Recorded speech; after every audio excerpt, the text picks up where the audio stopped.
internationalization, which is one of the provisions, suggestions under your national education policy. So the question says the quality of higher education in India requires major improvements to make it internationally competitive. Do you think that the entry of foreign education institutions would help improve the quality of technical and higher education in the country? So if you remember, we were saying that this question primarily talks about the quality of education, quality of technical and higher education in the country. So remember, when you try to answer this question, do not think about school education. Just stick to quality of technical and higher education in our country. Now, how can we introduce this? What all has to be covered in the body part? And how about the conclusion?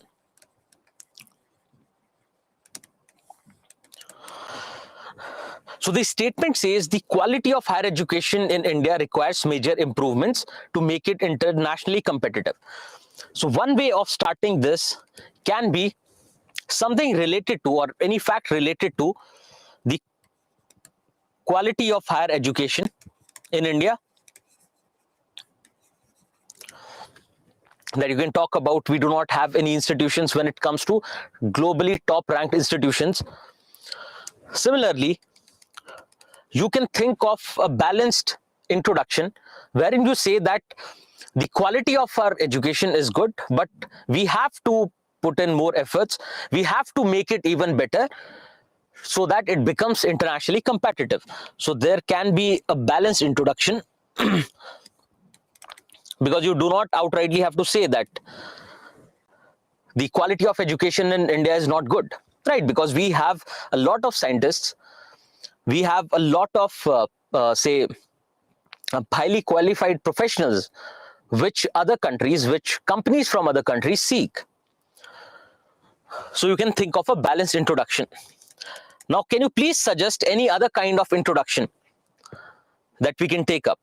So one is about the quality of higher education, maybe a few problems related to higher education, right?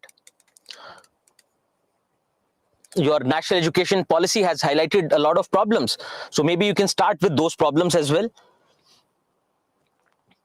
So yes, great. Vaishnav is saying we can also think of other ways apart from internationalization to make it good. Great. To make education better. Amazing. Also, okay, Abhishek is suggesting that we can contextualize this question.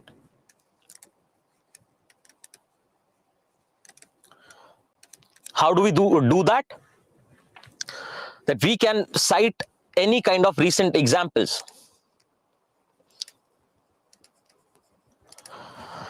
Right, but at that time, actually, it was in the news, yes, but there were no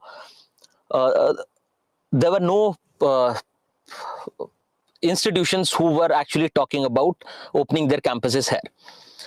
So yes, if you think of this question now, you have examples to contextualize this question.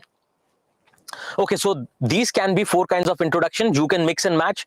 It need not necessarily be, say, in a watertight compartment that you talk only about quality of higher education or you talk about just other ways. You can have a balance. And I hope you're trying these suggestions.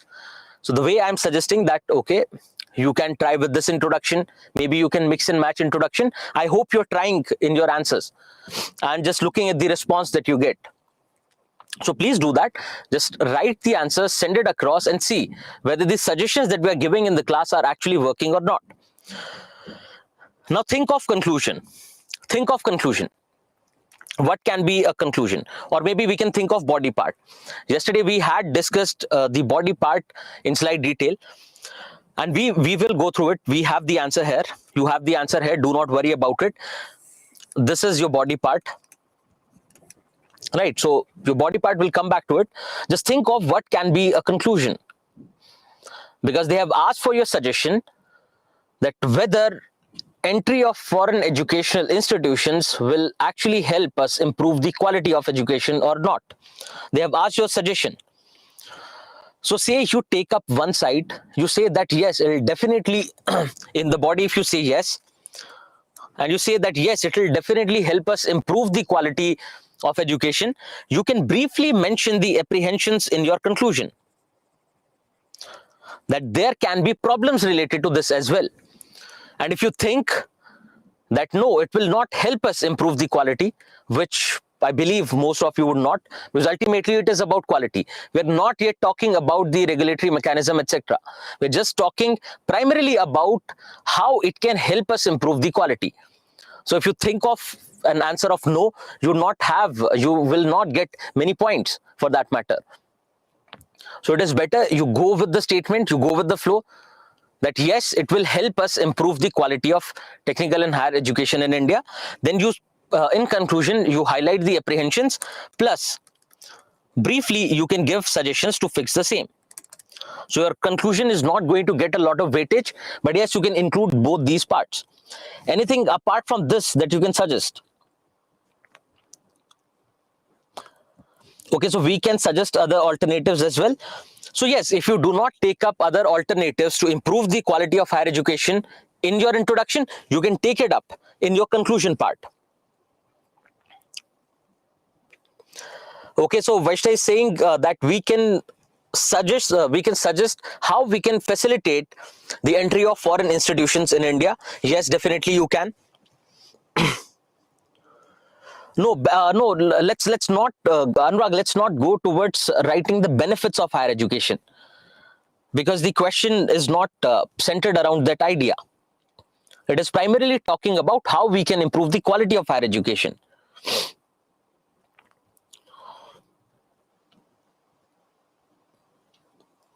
Yes, so okay, so these are a few ways in which you can draft your answer, write this answer. Just go with what you feel or what you deem fit for this question. Okay, so there are multiple ways to write the answer, as we discuss in every question, that there are multiple ways to write those questions. Now just think about the body part. How is it that the entry of foreign educational institutions will help us improve the quality? How? Because if you look at the foreign universities, they put a lot of emphasis on research. So it will inculcate the spirit of research here in our country as well. Then you get to know about the international practices, that how is it that they are taking up the matters of education, because they'll have different teaching styles, they'll have they'll have different kinds of assessments, etc., which can help you improve the quality. Then it can improve the quality by collaborating with Indian institutions, because once those institutions are established here, Indian universities, Indian colleges will also collaborate with them in matters of research, in matters of, say, designing the curriculum, etc. Then you can also write about the other ideas, that it increases the number of options that a student has. Now these students have those universities available here, because ultimately, rather than going to say a substandard university, they'll have an option of going to a better university.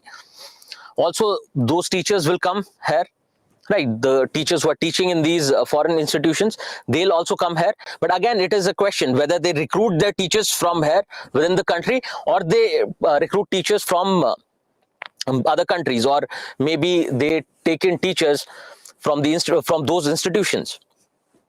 So those teachers will help improve the quality.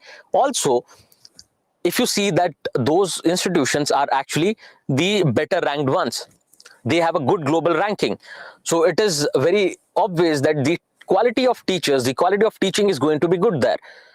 So our teachers also would have to become competitive, which will ultimately improve the quality of education here. But then the apprehension is, how do you take care of the regulation part, which is under question, right?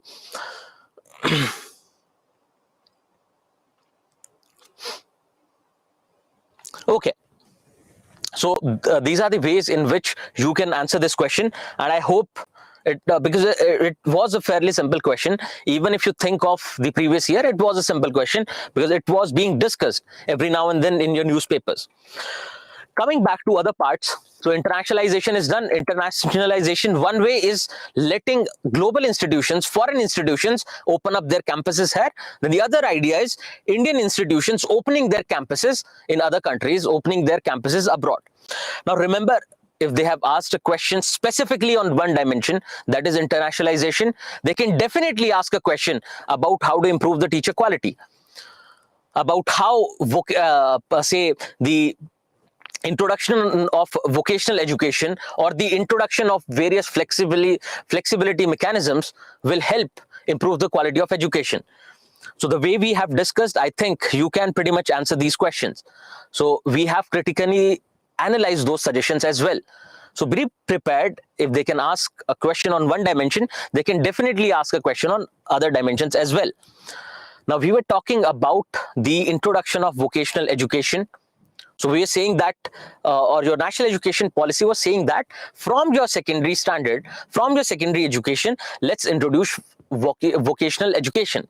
And you will understand, you have already understood the benefits, because now our education will emphasize more on practical knowledge. Students will have hands-on experience. They'll learn, because ultimately it is when you work, if you go to a workplace, you'll find it is not only about the learnings you had from your education, but there are a lot of other things that you have to be disciplined. You have to reach your school, the way you have to reach your school in time, you have to reach your workplace in time. Then how do you conduct yourself in that work environment? So it will emphasize on the interpersonal skills, etc. Now, what is the problem? That in India, we do not have a lot of people who actually undergo any kind of skill training. So as highlighted yesterday, it is close to 4 to 5% of our population that actually goes through any kind of skilling. So introducing this vocational education with starting from your secondary standard, ranging to your higher education, will actually help you develop more skills. Then they're talking about a national mission for mentoring, wherein they will take help of your retired faculties, retired professionals, to improve the quality. Those professionals can get in touch with your teachers, with your existing education system. They can help them with their suggestions as to how to improve the quality of education. What is it that is troubling students, etc. With their experience, they can help the current education system. So these were the few suggestions. These were the few suggestions from your national education policy. What we did was we looked at education in two parts. One is school education and the other one is higher education. In school education, we highlighted a few issues based on the ACER report, ACER 22 report. Then we highlighted a few issues from your national education policy, and then we looked at all those problems in the light of suggestions from your national education policy. Then we moved on to higher education. We looked at All India Survey for Higher Education, highlighted a few problems from there. Then we highlighted a few problems from your national education policy, and then we looked at the suggestions. How is it we can improve on those aspects? So please be prepared to get a question. So be prepared to get any kind of question from all these dimensions.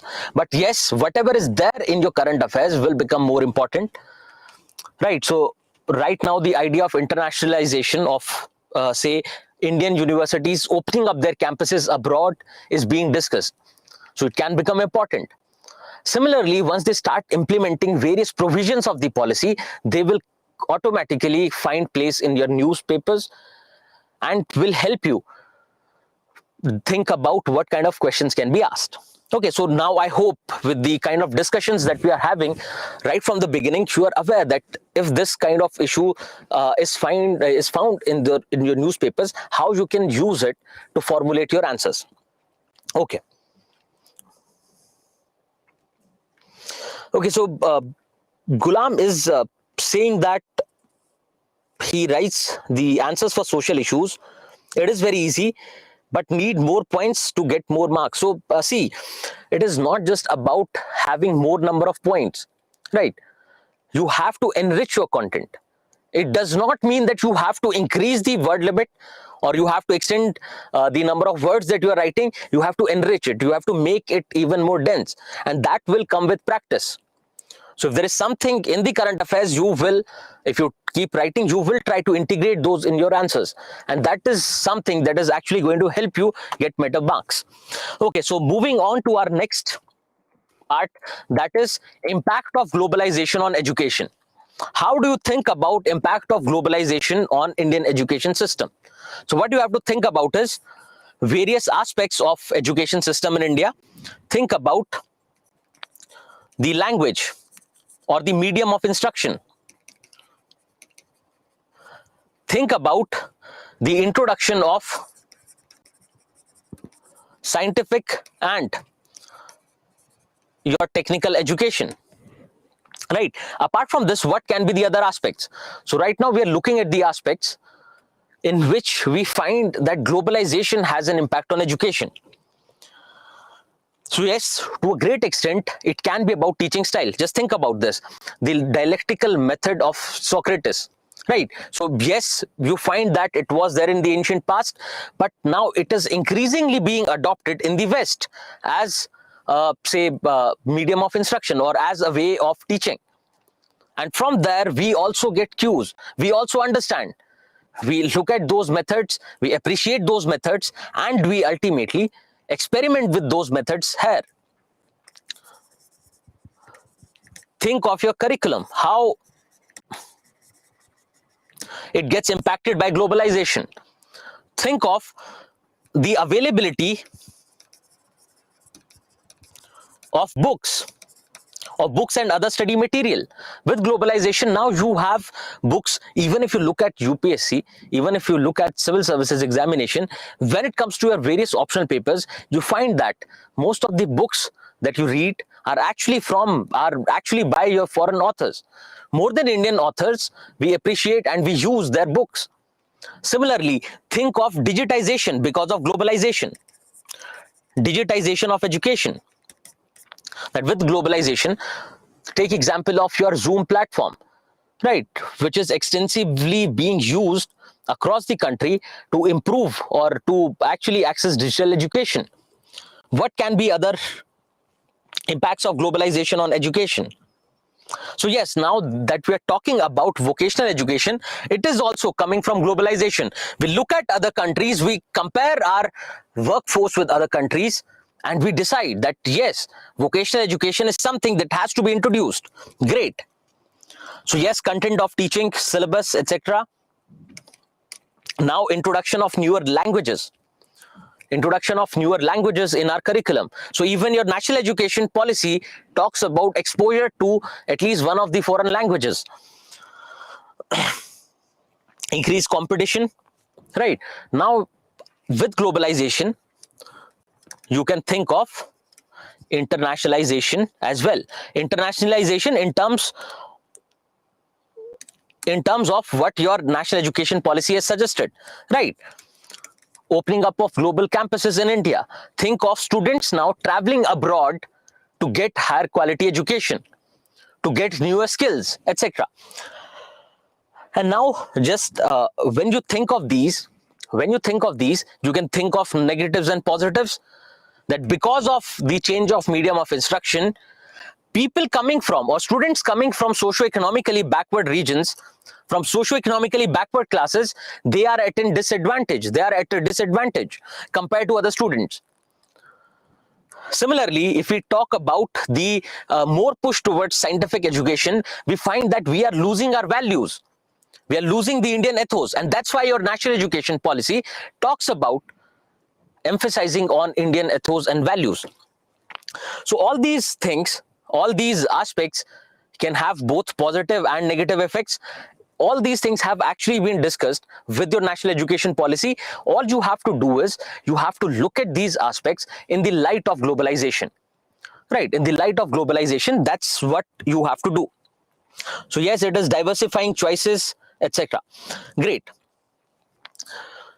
This was one aspect. The other idea is of digitization, that your national education policy also talks about digitizing our education, using online programs, having e-libraries, etc. And you can very well address this question, that how digitization can actually increase the access, can actually make education more affordable, can enrich it with the availability of multiple resources. But at the same time, there'll be problems. There'll be problems related to digital divide. There'll be problems related to misuse of internet. There'll be problems related to data privacy, right? So all these things have actually been discussed. Why I have left it here is so that when you actually revise, if at all you do, when you revise your content after the class, you just write down those points. So it'll be a brainstorming exercise, because you would have to use all the content that has been provided, that has been discussed in the class, and put everything together in one place. So it'll be a good brainstorming exercise for you. Right. So please do this exercise as your homework. All these things have been discussed very well during the course of lecture. So please just condense all the content, write it here, use as many examples from current affairs as you can. Now let's move to the next part, that is of skill development. So we were talking about vocational education there. Now when you think of skill development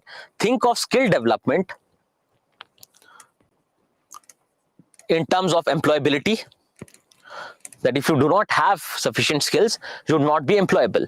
Apart from this, the other dimension is that of your entrepreneurship. That we do not just need people who work for others, who work in companies, who work for the government, but we do need people, we need more and more such people who can actually help us create more employment, who can actually contribute better to the GDP. Right. So when you think of skill development, think in both these directions. Now what we'll do is not intrapreneurship, entrepreneurship. It starts with E. Okay. So when you look at skill development, the first thing that we are going to do is we are going to take points from your skill development policy, right? And we will look at the issues and suggestions together. And when we talk about skill development, it is one aspect of human resources, right? If you look at the syllabus, it talks about education, health, and human resources. So human resources in education, your teachers have been discussed there. Human resources related to health, that is your doctors and other health professionals, have been discussed there. Now this is a general overview of skill development. And when you think of skill development, think of people who work for companies, who work for the government, and also think of people who actually create employment, who become entrepreneurs. So there'll be problems and suggestions on both sides. Now, when it comes to entrepreneurship, you have more content actually coming from your economy lectures. Compared to what we are going to discuss here, you'll have more and more content coming from there.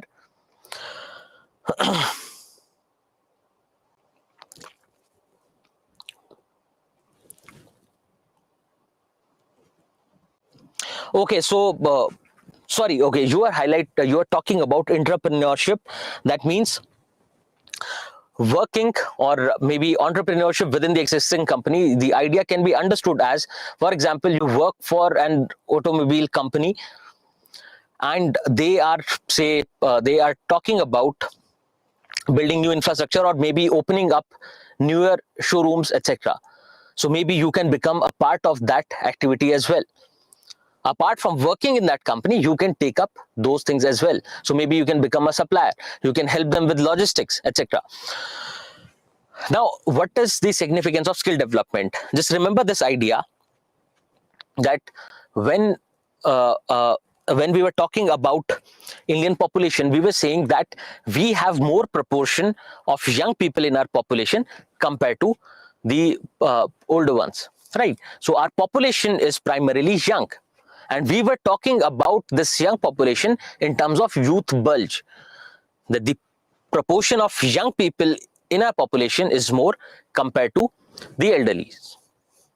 Now, related to this, we discussed the idea of demographic dividend, that we have to skill these people, we have to educate these people, we have to provide employment to these people so that they can ultimately contribute to the national development agenda. So we see that India is primarily a young population, the population is high, and there is actually increasing dependence on your young population. So if you remember the dependency ratio, it is actually getting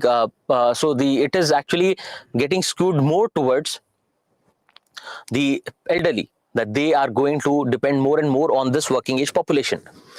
Now, also, when you think of skill development, do not just think of skill development related to a young, but you also have to think in terms of other categories as well. So we are not starting skill development for that working age population. We are trying to skill our children. We are also trying to include more and more of our retired seniors in our system to help us with whatever economic activity that we are taking up. So we have to convert this youth bulge into demographic dividend, and that is why we need to skill these people. Now, what are the issues related to this? What are various issues and what can be the suggestions? Just think about this. The first thing that we will highlight is that we do not have, say, vocational education as part of our education system, so that right from a young age, we start skilling our students. Then you'll talk about the employability aspect. You'll say that yes, a person can get educated, the person can go through the higher education system, but they still do not have enough skills to get employed in the industries, which becomes a problem. Similarly, then you'll think about the contribution of women to your economy, or the working women to your economy, that we do not have a huge proportion of women working, or a huge proportion of working women. Then what can be the other ideas or other issues that you can highlight? Okay, so Abesh is talking about yesterday's newspaper, wherein it was talking about the increasing dependency ratio. That, and if you remember, when discussing population, we were saying that the population of elderly is actually on the rise, which might become a problem in the future. And in a couple of states, particularly Kerala, you find that the proportion of elderly has grown close to 17-18%, which is huge. Yes, exactly, Sadosh. So Santosh Ambesh, okay, it was in today's newspaper, sorry, so I keep forgetting when I read it. So yes, these aspects have already been discussed, right? So you're talking about social security. So if the population of elderly goes on rising, we have to shell out more resources for pension. Who takes care of their health needs, right? Who takes care of their other social security needs? So the government would have to spend more. Similarly, we need more number of healthcare professionals to take care of them. So all these aspects, if you remember, have been covered very well when we were discussing population. Okay, so let's come back to our agenda, that is of skill development. We are trying to highlight the issues and also come up with suggestions. So Vaishya says that the ones who are actually better skilled, they look for opportunities abroad. That means in a country, we do not value skills very well. That means we do not remunerate people according to their skills. In foreign countries, in other countries, you will find that right now and for the past decade or so, you find more and more number of our students and our working professionals actually looking for jobs and education opportunities abroad. Why? Because they are better in terms of remuneration, better in terms of other perks. They get to live, or they get to experience a better lifestyle, right? They get more exposure, etc. These are the reasons because of which there is a brain drain. There is a huge number of our working population either going out to work or staying here and working for companies abroad. How can we fix that issue? To make the system, make those things better here, right? So make our jobs more remunerative. Think about the working hours. Think about the work-life balance. Those of you here who are working, you will find that if you are not actually working for an MNC or corporate, and if you end up working for an Indian startup or an Indian company, you'll find that there is no work-life balance. So you find that the working hours stretch beyond the ones mandated, beyond the ones that you have actually legally agreed upon. That is 8 to 9 hours every day. Also, then your week off is not your complete week off. You face a problem because if, say, someone from your office calls up and says that this is an important assignment which you would have to take up, then your weekly off gets compromised, right? So these are a few problems related to, say, work-life balance, related to how remunerative a job can be, related to the approach. So if you look at these MNCs, then you'll find that the idea of cooperative society is actually followed there, but with the more level of professionalism. So yes, people are ready to contribute, but they maintain a gap, they maintain a distance. They do not let their work cross the line and move into their personal lives. And also at the same time, there is more if you look at the floor, there is more or less equity. So everyone is being treated equally. You do not find most of the decisions coming from the top. So essentially it is in most of the MNCs, if you find in smaller processes, I'm not talking about the say bigger business decisions, but you'll find that in most of the MNCs, it is essentially a bottom-up process, that all the stakeholders are gathered either online or on the floor, and they discuss, they deliberate that what has to be the course of action. And if you compare that with what we have here in Indian companies, it is completely different, right? Similarly, there can be other issues. Let's look at all those issues and suggestions one by one. So one idea that we were discussing yesterday was that society has, again, its own way of stratifying things. So we put more value, or we attach more value to a few kinds of work, and then we do not attach any value at all to other kinds of work. So when we are talking about vocational education in our schools, in our secondary schools, if you think of your good private schools, right, primarily in urban areas, do you think most of the parents would agree that, okay, let our children, say, get into pottery or learn something related to carpentry? Do you think it'll be that easy? Because the parents will start protesting that ultimately you have to make them, say, you have to skill them according to the changing needs. You have to skill them according to better kinds of employment opportunity. You have to skill them, or you have to educate them so that they take admissions in Harvard, etc. universities. And they would not agree to that. Why? Because if you look at the basic idea around it, we find that when it comes to any kind of work which actually needs more of physical efforts, we do not appreciate those, right? So if it comes to any kind of job where you have to work manually, where you have to use hands, you find that people do not want to take up. And yesterday I had asked you a similar question, whether a sanitation worker or maybe someone else, or an Instagrammer or an entertainer, because that entertainer can be on social media, that entertainer can be, say, a global entertainer.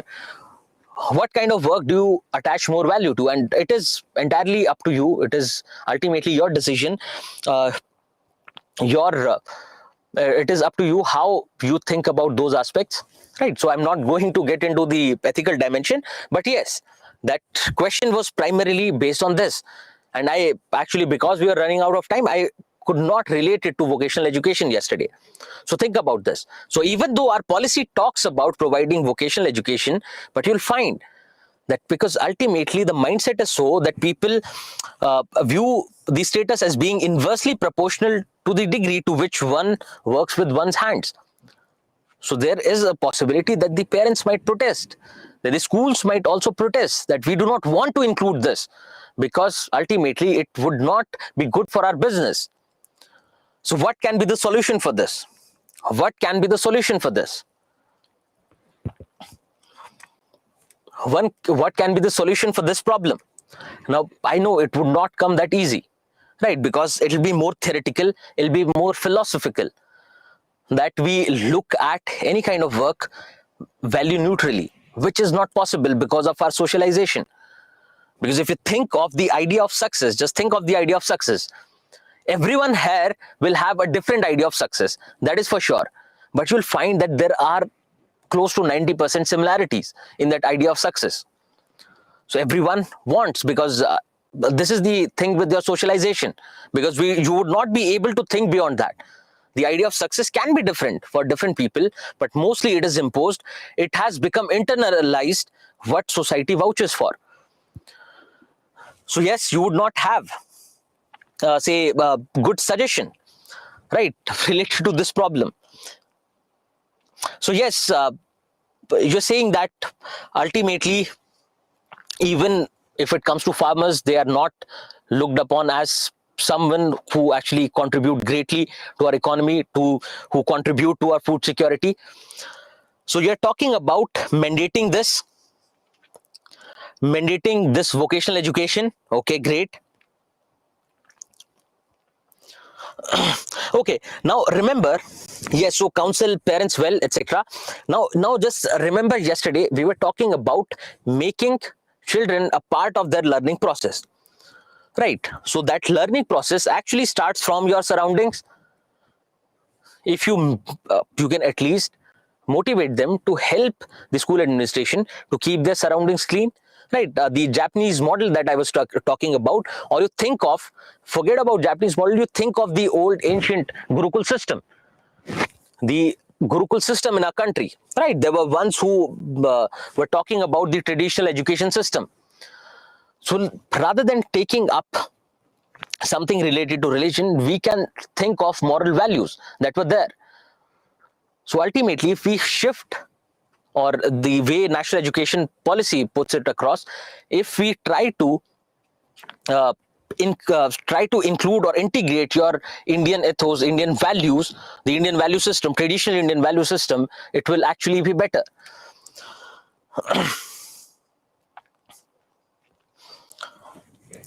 Okay, then moving on to the next part. When you think of your small scale industries particularly, you'll find that people who have a better qualification are working at the same level. Then people who have a diploma are also working at the same level. People who might have an MTech, they are also working at the same level. They get paid equally. Yes. Now the problem is that the problem primarily is that of the excess availability of your human resources, that we have more number of people who are actually seeking jobs compared to the number of employment opportunities that we have. So they have no option but to agree to whatever is being offered, right? They do not have a lot of say scope for negotiation. And if you think of this, these industries, particularly these local industries, they do not say think of uh, treating your skilled and unskilled people differently. They treat them equally without thinking about, if someone is an engineer, if someone has a better degree, they would know more. They can actually help you grow your business, right? Why merely keep them at the same level as that of a diploma holder? So I'm not talking about say attaching more value to a degree than diploma. Yes, obviously, if a person who has a diploma, who is more experienced, who has a better skill set, should be treated like that. That is not the thing. But the idea is treating your skilled and unskilled labor at par. That is what the problem is. Then moving on, if you look into the various programs of your central government over the years, now it has changed. Over the years, you find that it was very fragmented. So various ministries and departments were having their own skill development programs, and there was no integration. There was no collaboration among those departments. But now with your Ministry of Skill Development, everything has been integrated. But also, you can still question the effectiveness of those programs. You'll find that yes, there are a lot of free programs, vocational courses for all the sections of society. But do they actually help them with the placements? Do they actually track their success? Do they look into factors like whether the industry is retaining those employees or not? And at the very basic level, do they at all think about the employability? Because the skills that they are actually imparting, most of them are outdated. The industry does not require all those skills. So yes, you are imparting skills, you are developing skills in those people, but those skills and the demand of the industry have a lot of gap. So ultimately, all those vocational courses, your skill development programs, go in vain. What can be the solution to this? What can be the solution to this?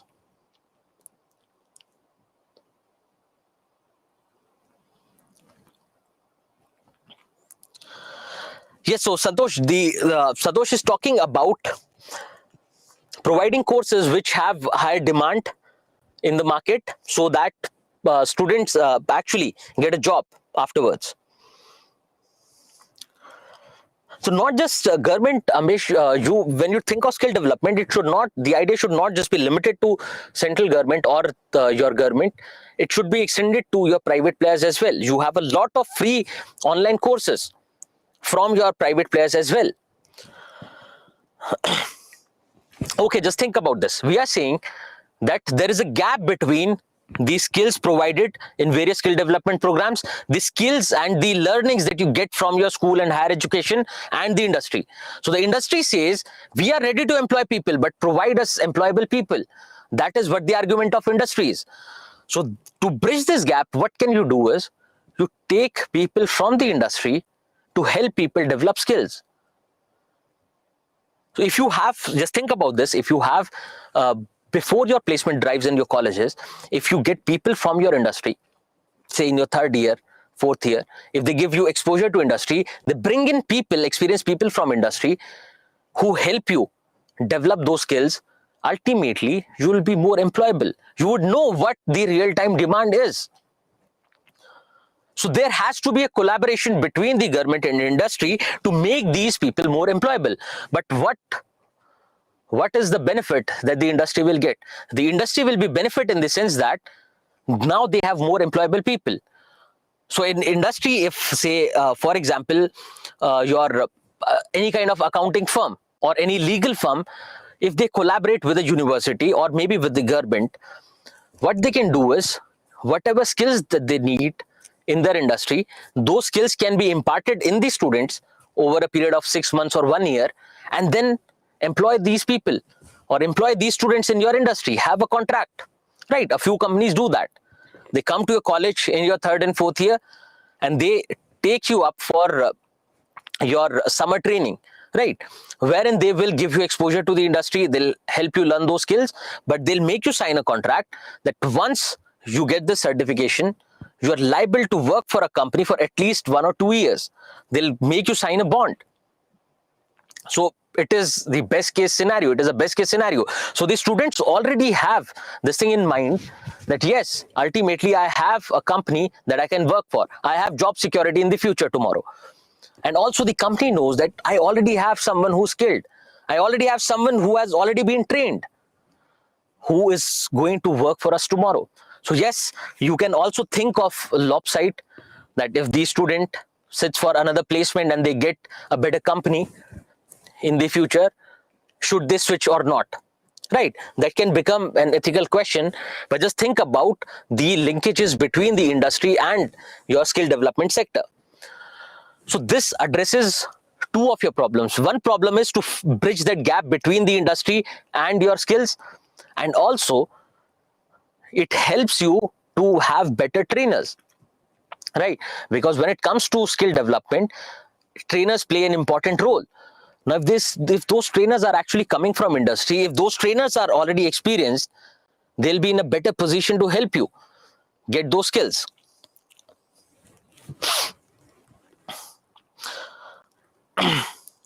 So yes, so this idea of collaboration, because I feel it can become an important question, that how collaboration or integration of your various skill development programs with the industry can help in skill development. So I think of it as a potential question. So it actually answers most of your questions. Now your skill development or now your training is more oriented towards application. Now your education, if say they start in third year, fourth year, they say now your education is also more oriented towards employability. Also, you have better trainers, you have better linkages with the industry, you have exposure to the industry at an earlier age.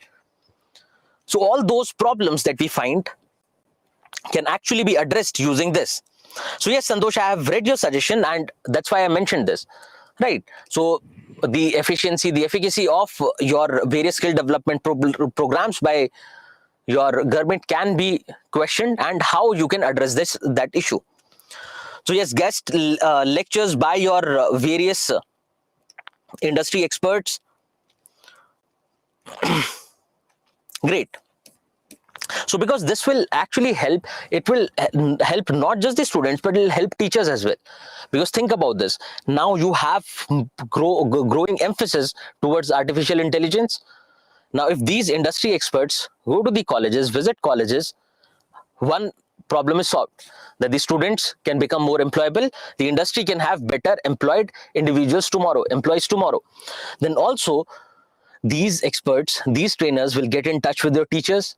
Now your teachers will also get to know in what direction they have to teach.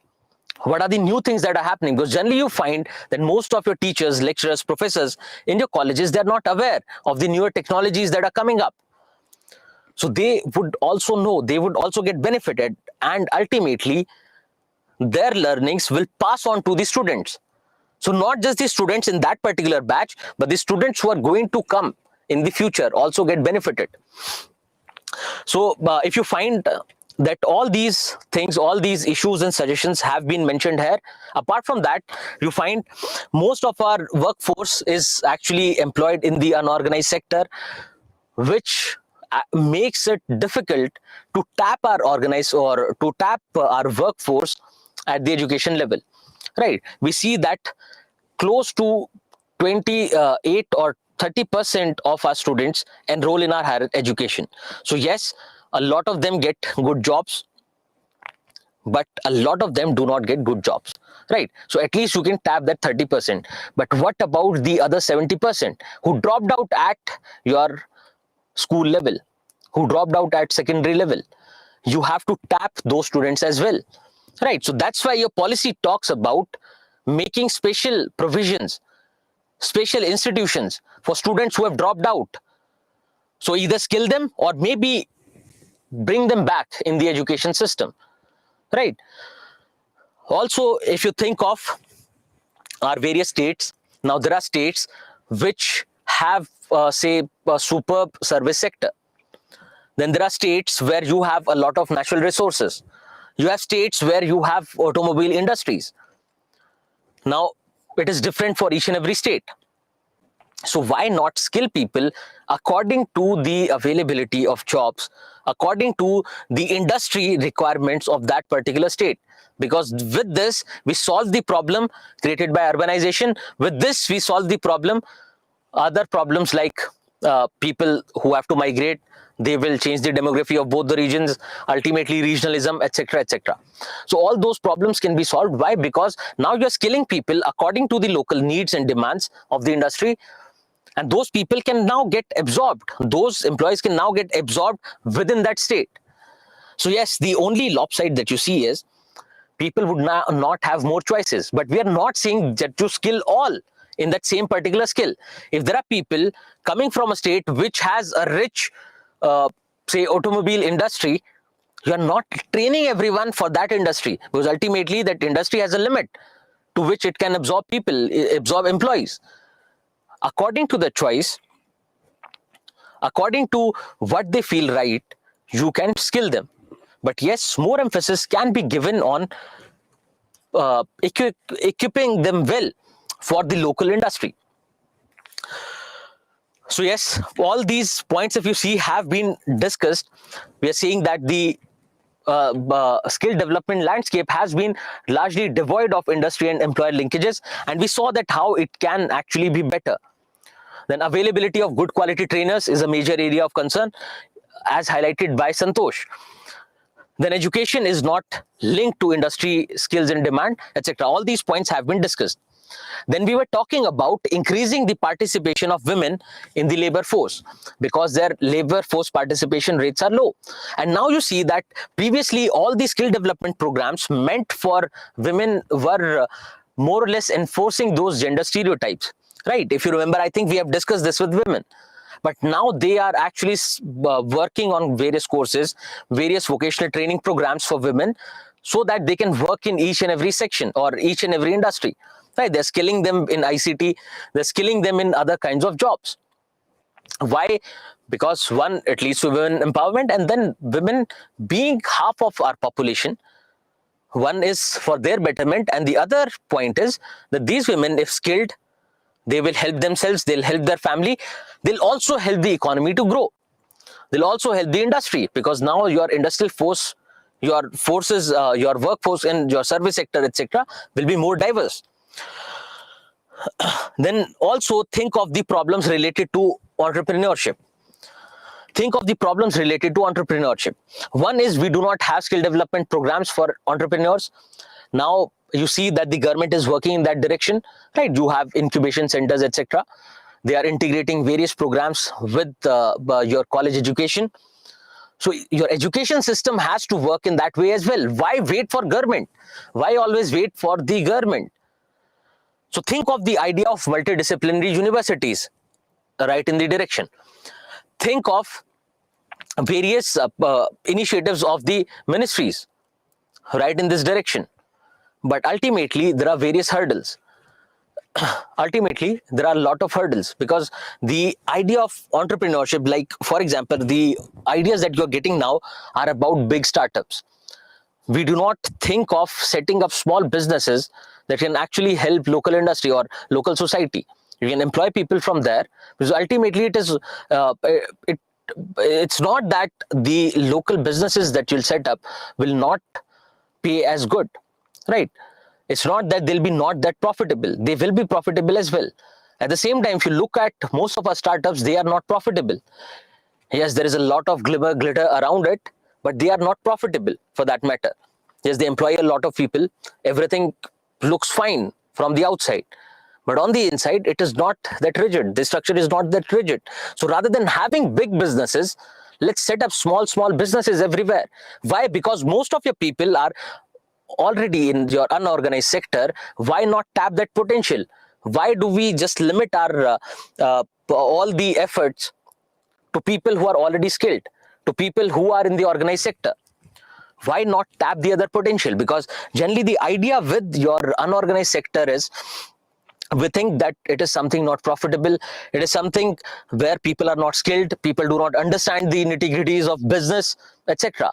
But if you look at it, I'll just give you an example. That if you think of, if any one of you here works for a corporate or any other kind of company, if you think of changing your products and services, if you think you're working on one product and then tomorrow the company thinks that no, let's go for some other product, how long would it ideally take to switch from one IT-based product to another IT-based product or service? How long would it take? Can you suggest? Because it can vary, ranging from 6 months to a few years, right?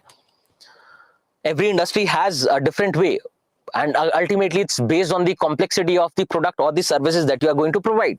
So there is no option, there is no flexibility as far as switching from one product or service to other product or service within an organized sector. Do not find a lot of flexibility. But if you look at the unorganized sector, think of people who were right now selling Indian flags on 15th August. Around Diwali, they'll be selling your crackers, diyas, etc. Then towards your Christmas and New Year's, they'll be selling different products.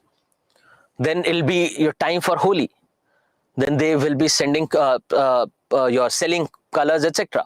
Right? So within an year, they will switch various businesses. And with that, they would have to change everything. Their supplier gets changed, because now previously they were looking for crackers, now they're looking for colors. The person who's going to bring those things, or the people who are involved in logistics, will also change. So the entire supply chain changes, your targeted customer changes, then you might have to change your location, right? You are selling at this corner. You find that most of the people living in this area are actually, say, most of them are from a different religion. And these items would not be in demand in that area. Then you would have to change your setup. So all those things would have to be changed. And they'll do it 5 to 6 times a year. Why? Because they believe in putting in efforts. Because they know it is not just a matter of making profit. It is a matter of livelihood. It is a matter of getting food on their plates. It is a matter of sending their children in school, getting healthcare facilities available for their family. So if you look at the unorganized sector as well, they would be ready to put in more efforts. So it's not that we have to just limit our ideas about entrepreneurship to your organized sector or to your big startups, big companies. You can think small and you can think better, right? So all these suggestions that you have related to this can be incorporated here, because you will have diverse opinions, because someone coming from a different industry will think in a different manner. And also this part is covered thoroughly in your economy paper. Okay, so seasonal business, yes. Yes, so Santosh is suggesting about the skill development, various skill development courses that we have, there should be a tracking mechanism. So the way I was saying that once the skill development program is over, the company or the government do not care whether those people got employed or not, whether the job that they got has actually, or the employer has actually retained them or not. So there has to be a continuous tracking mechanism. So the way we have assessments in our schools, there should be assessments when it comes to skill development as well. But you'll find Santosh now that for every kind of skill that you are actually learning, you have certifications, both in government and your private sector. So they make you go through an assessment, take up an assessment and assess your skills. Basis that, they give you a certificate, but ultimately there should be hand holding when it comes to placements. So rather than just imparting skills, help them with placement as well, right? So you have all these kinds of examples related to skill development. Then you think of your role of technology in skilling, because yes, you would say that if it comes to industrial skills, you cannot use technology. The way we were saying that online education will become ineffective because people would not get experience of say working with their hands, or they will not get experience of the practical understanding or the practical work. But at least there are few skills which can be imparted through technology. Think of your soft skills, think of your English speaking skills, think of your interpersonal skills, the way you conduct yourself, think of your various interview programs, right? Those at least can be conducted online. Think of various courses like something related to coding. At least though for those kind of programs, we can use the role of ICT.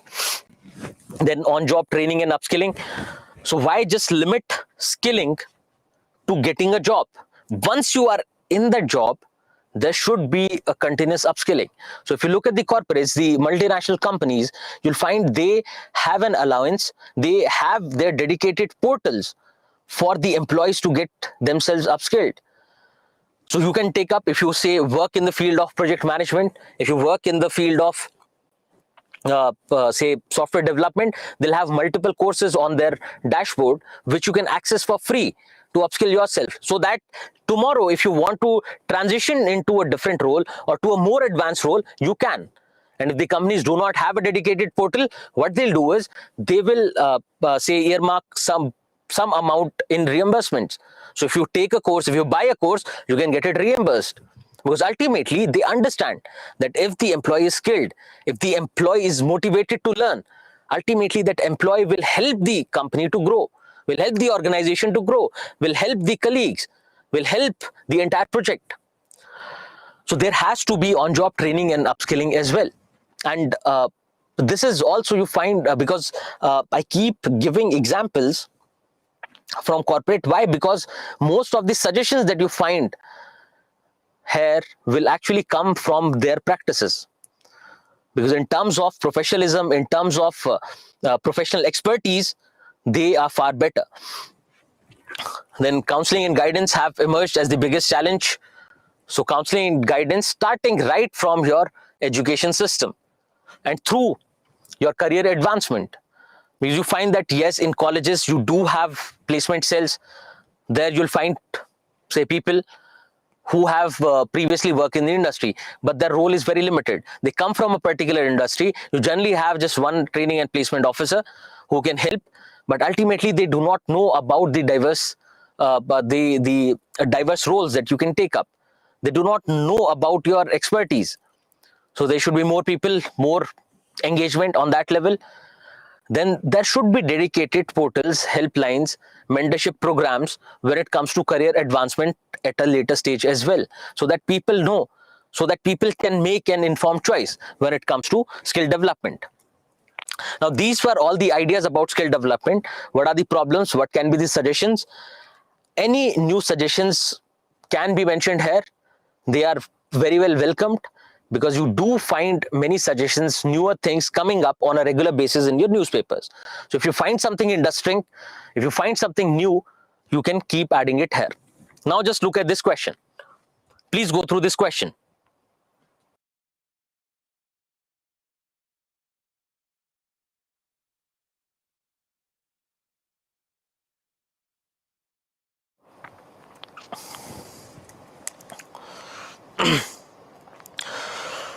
So young people are a major human resource for development, key agents of social change, and the driving force of economic development and technological innovation. In this context, discuss the challenges that India is facing in utilizing the youth bulge. Now, it is a fairly simple question, but you have to make it multidimensional. Just remember, when they are talking in the first statement, the first part of the statement, they're talking about young people, how they are a major human resource for development. So you have to think of young people and development, then how they can be key agents of social change, and then you also have to think about how they can contribute to economic development and technological innovation. So your introduction can be simple. In your introduction, you can just highlight how young people can actually be beneficial in all these dimensions, how they can become key agents of social change, how can they become driving forces of economic development and technological innovation. Right. So introduction can be simple, wherein you just highlight the how of the first statement. Right. Then coming to your body part, you have to primarily talk about the challenges that India is facing in utilizing this youth bulge. All the challenges that we have mentioned are actually more than sufficient, but if you want to write more, yes, you can.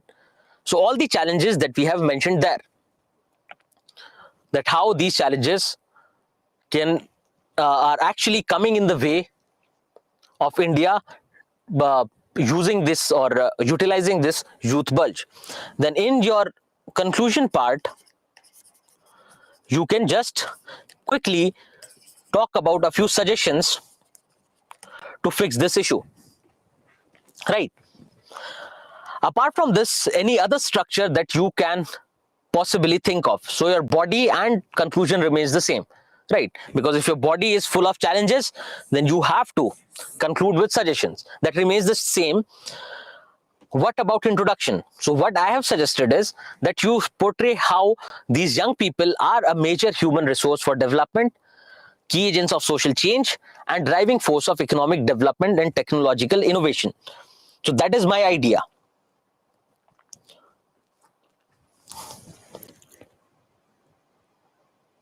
Okay, other ideas, please. Anushka is saying today's youth is distracted, they're confused what to do. Absolutely, yes. That's why we are talking about the role of mentoring throughout your career, right? The role of mentoring, taking views of the experts. Okay, what else?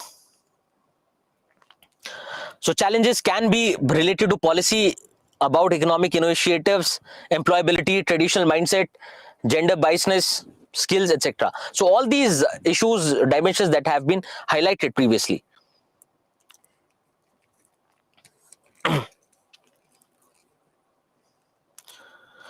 Role of youth in various fields. It's better we stick to this. So either we think of youth and how they can lead to development, or maybe something else. Let's not talk about role of youth in various fields. So Santosh, yes, suggestions can be anything coming from your current affairs. These suggestions can be something that we have already discussed.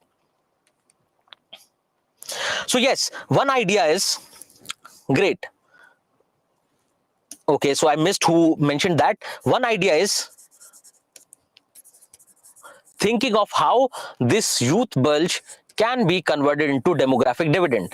That's what primarily the first statement is, but the first statement limits your answer to, or your perspective to, a few dimensions, but you can give an overall idea that what are the challenges related to this youth bulge, that these are not skilled, and if we skill them, we can ultimately reap demographic dividend. So yes, any positive way in which youth bulge can be utilized, that is the same idea, Vaishnav.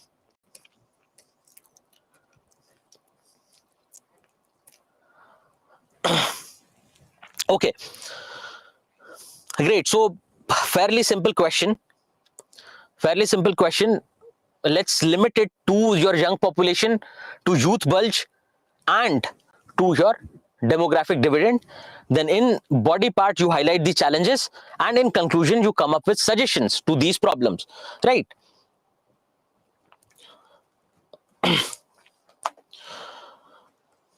Okay, yes, Anurag, we are talking about various technological innovations, right? Yes, you can highlight those. You can definitely highlight those. So yes, Onkar, when we are talking about skill development, it has to start from your education system, right? So you can definitely write the issues related to education system and skill development. So we were saying that our education system is not actually in the direction of skilling people to take up work later, is not creating employable people, right? So it definitely starts from there. Okay, so Baby has asked a question: is there any kind of jobs for 12th pass? Now you see, if you think about this, Baby, we are saying that your gross enrollment ratio in higher education is close to 27%. That means 27% of these people who have, or these students who have passed 12th standard, are going to higher education. So these 27% go to higher education. What about the rest 70%? Ultimately, yes, there'll be a few who would not work for life. That is fine. But ultimately, these people would go and work somewhere. So your industries, particularly your MSMEs, will absorb these people. Then even your service sector, your gig economy will also absorb a lot of these students, right?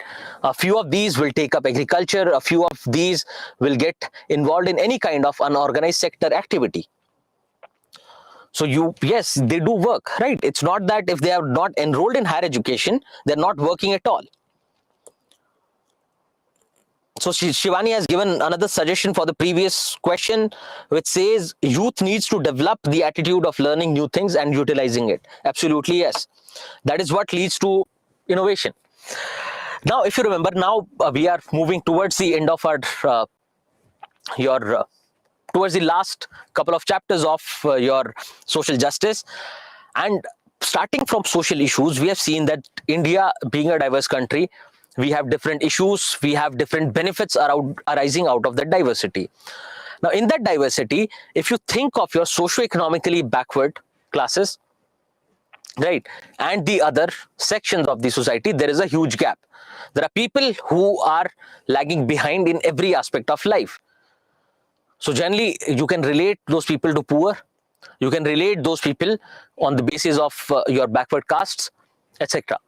So yes, there are certain sections in our society who are lagging behind, be it women, be it your transgenders, be it your SCs, STs, be it your economically weaker sections, right? So all these people are lagging behind. Now we have seen that the government is making a lot of initiatives, is taking a lot of initiatives, is working in this direction, but the problem still remains. So you have found questions on that as in the previous year, and we have discussed a lot of things. So it is primarily government working in that direction. That is what we have understood. But at the same time, I was saying that you also think of the role of civil society. That why do we have to rely on government for each and everything? If these people who are weak, if these people who are lagging behind in the process of development, why can't the society help them come out of that problem? Why can't the society help them enter the mainstream? So these people who are powerless, These people can be socially, economically, politically powerless. We have to empower these people. We have to bring these people at the center stage of development, so they also reap benefits out of the economic development that is happening around us. And how do we do it? So yes, government can take various initiatives, but also, if you remember, we were saying that while taking up those initiatives, you have to take a balanced stand. So just think about this. If you want to provide better healthcare to people, which will ultimately help them in all the aspects of life, it'll help them with ultimately their well-being. So we were saying the government is talking about a push towards privatization, but at the same time, they're talking about increasing government expenditure as well. So they're always taking a balanced stand. Because a few of us might think that, is it that the priorities of the government are completely misplaced? Is it that the priorities of the government and the society at large are completely misplaced? That we are not taking care of our weaker sections? So you have to remember that always and always you have to take a balanced stand, right? If you look at your policies, if you look at your programs, they always make incremental changes. They always try to make incremental changes, but you'll definitely find a few instances where they make abrupt changes, and yes, those policies at times fail as well. Why should we not make these abrupt changes? Why should it always has to be incremental? The idea is that we do not have to give people a cultural shock, right? If you think about, say, the idea of reservation, what I was saying was that rather than disputing it on mere facts, on other things, just dispute the idea that even though we have this policy for reservation to the backward classes prevalent for the past few years, for the past 70 years or so, why do we think, why is it that a lot of, even though a lot of efforts have gone into it, why is it that we are not able to uplift those people? Why is it that we are not able to bring changes in their lives, right? So the idea is, just look at the efficacy of that policy, efficiency of that policy, whether it is effective or not. Rather than disputing it altogether that no, it should not be there or it should be there, just think about the basic problem that is there. And also, we make incremental changes so that we ultimately not upset the entire balance, right? If you think of complete privatization, for example, because these things will range from each and every say a policy of reservation to other policies, for the policies for PPP, etc. So any kind of change which has to be made is to be incremental in nature. We do not want to upset the social balance. Just think about this. If we go towards a complete push towards privatization, if we say that let's privatize everything, it will have adverse impact. Why? Because now you would not have government to counterbalance. Where would the people, if you completely go by the market norms, because that's what we, most of us think, right? That's what most of us think is right. That if we completely go by the market norms, that let market decide what has to be done, let market decide what value a product will have, let market decide what are we going to value more, what happens to our weaker sections, the ones who are already left behind? It will be detrimental to their existence, right? So when you think of changes, you always think of incremental changes. And also, apart from the role of government, you also think of the role of society. And this is the direction in which we are moving. So now we are going to think about the role of society in this process of development. It is not just government which has to take care of all the development part. We as people, we are also responsible for the betterment of our society, for the betterment of our fellow citizens. So we have to think of the role of civil society. Before we come to civil society, just go through this. We find that if you look at Indian society, it is very diverse. There is widespread inequality in our society. So first we have to find out which are the areas which need to be addressed, which is contemplated very well in our various policies and programs of the government, because ultimately when you look at the policy making process, parliament is the last stage where they actually get approved, right, where they get politically legitimized. But a lot of efforts go into creating these policies in the back end, that you have to go through a lot of data analysis, you have to evaluate your previous policies, your older policies, etc. So do not just think of your policies as political tools. Yes, they can be used as political tools, but a lot of comprehension goes behind creating those policies. So they know very well which areas need to be addressed. Just think of your multidimensional poverty index. So for the first time, we have seen such a huge drop in multidimensional poor in our country. Why? Because of the targeted policies and programs. So we have to think which areas need to be addressed. But yes, there still can be areas which are left unaddressed. For that matter, who can help? We as people can come together and make our voice reach your government, the state, that this is something which also has a certain sense of importance, significance attached to it, and it should be taken up. Then all these objectives, all these policies, or all these acts that the government is going to do or the civil society is going to take up have to be incremental in nature, so that we do not upset the balance of the society. So if you think of removing the policy of reservation altogether, saying that everyone is equal, now everyone has to compete, what will happen? It will lead to a protest, a movement. It can lead to anything, right? It can become problematic for us. It can become an internal security issue. So all these changes have to be, you have to always think of striking the right balance so that you do not upset the existing setup of the society, right? So please remember this. This is how we have to approach the idea of development. It should have ideally been covered previously before we started with social justice. But you see that wherever we were having this discussion, we were trying to create that balance. Even you students during the process understood how to have reached that balance. And that balance, it is now, I'm not just limiting this idea to the idea of social justice. What I'm saying is, once you become civil servants, and I hope so that most of you find your names on the list. So once you become civil servants, there also you would have to have that balance, right? When you read ethics, you talk about emotional intelligence. When you think of various kind of ethical case studies that you find in your examination, you see that you cannot take an outright stand. You always have to create a balance. So this understanding of all the issues, all the social issues that we have already gone through, because now we do not have any social issues as such which are left, right? Now we are trying to address those problems.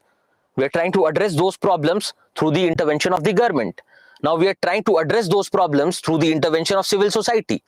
So the way we were talking about the problem of, say, urbanization, we were looking at various suggestions, and now with increased emphasis towards government policies, you find that you have more points to write there. You have more ways to address that problem. Similarly, the idea of regionalism, right? So in the chapter on regionalism, you would not have, say, realized that, okay, we can connect it to skill development. But here you see that if you develop locally relevant skills, you can actually help those people get employed there. And ultimately, there would not be, we would not find those regional imbalances anymore, because every state would then start growing at the same kind of rate. Not exactly same, but yes, similarly. So let's just keep these ideas in mind, because now we are moving more towards the role of civil society in the process of development and empowerment, and also the role of, and also how the policies that we have discussed, how the programs that we have discussed, how are they formulated, what can be the problems related to their design, what can be the problems related to their implementation, etc. So the first part of our discussion is going to be centered around civil society, the role of civil society. Now you do not find this mentioned in your examination, in your syllabus. Rather, you find your development, industry and processes mentioned there. But if you look at it, once you understand the idea of civil society, you'll find your NGOs, you'll find your SHGs, you'll find your various other organizations simpler to understand, right? So let's first look at the idea of civil society. Now, when you think of civil society, just think of people. So yes, government is playing its role, but a few people come together and they find that there are other problems. They think of a particular problem. They're saying, yes, the government is doing its best, but still we find a lot of environmental issues in our region, or maybe in the country as a whole, or maybe on international level. So we find that there is something that needs to be done about this problem of environment, this problem of pollution. So what they'll do is, they'll come together, they start deliberating the issue. With that deliberation will come various suggestions, various solutions to that problem. So they might think that it is because people are not aware that they leave the electricity on, or they leave their switches, their lights, their fans on when they leave their rooms or when they leave their workplace. So why not make people more aware, so that the burden on resources goes down, and ultimately the levels of pollution and the carbon footprint goes down. So they come together voluntary. They have already thought of an objective which they have to achieve. They know that they have to work in the direction of curbing environmental pollution. They have to decrease the burden on resources. For that, they will think of various ways and they'll start working on those. But ultimately, the idea is that they are working on these issues voluntarily. They're working on these issues for the matter of public service. They want to serve the people. They do not want to derive any kind of profit out of it. That is what the idea of civil society is. We will look into the various features of civil society. Just think of various examples. Think of your various social movements. Just think of your farmer movement that we saw in the past 2 years. So you'll find that government came out with 3 farm bills, and the farmer community, with the help of other experts, they contemplated those farm bills and they thought that no, this is something that will work to our detriment. This is something which is actually not going to help us double our income. This is something that will actually make us lose our lands. So they came together. They had the objective in mind that, okay, we have to pressurize the government, or we have to connect with the government to either take these farm bills back, or to make these amendments. So they came together voluntarily.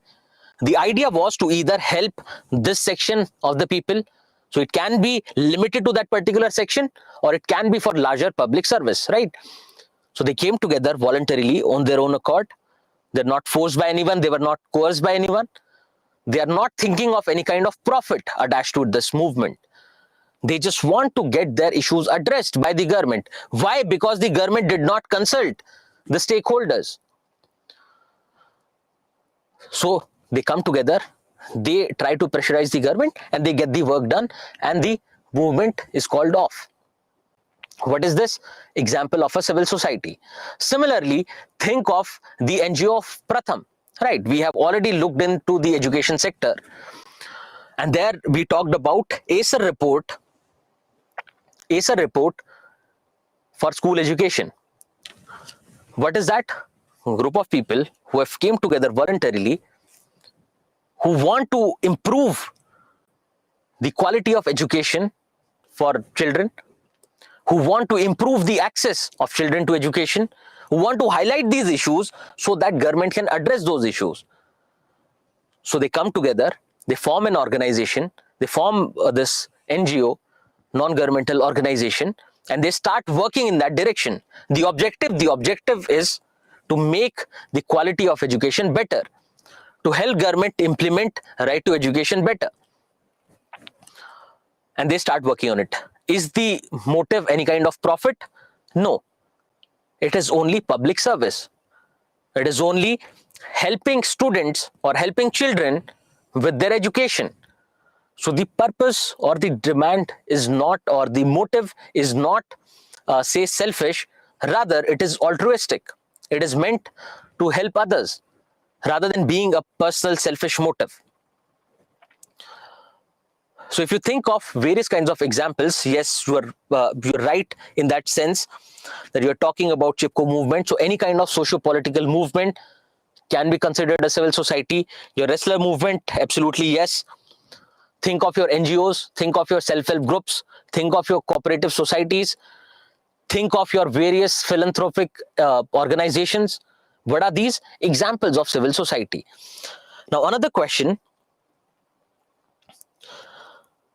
Okay, yes. So, yes, the way the ideas that you are suggesting is right. Yes. So, yes, Santosh, will come to the problems related to NGOs and governments, etc. Now, just think about this. What can be the various features of civil society? Let's come to that. Then you start thinking of the role of civil societies. What kind of roles the civil society can play? So, first idea is that the civil society is voluntary, that people are coming out of their own free will, of their own choice, without any kind of compulsion. They have not been coerced to gather. They have not been coerced to come together and form organization or join hands with other people. They're doing this voluntarily. Now, these are people with similar interests. Why? Because these people with similar interests will actually have a similar objective. Either that objective can be to help a certain section of the population, or it can be for some general or common good, right? So the ultimate idea is public service. It is not their selfish motive. Then they are not for profit. Why? They do not care about profit, whether they'll make any kind of profit in this organization or not. The only idea is public service. That is how they're different from any other.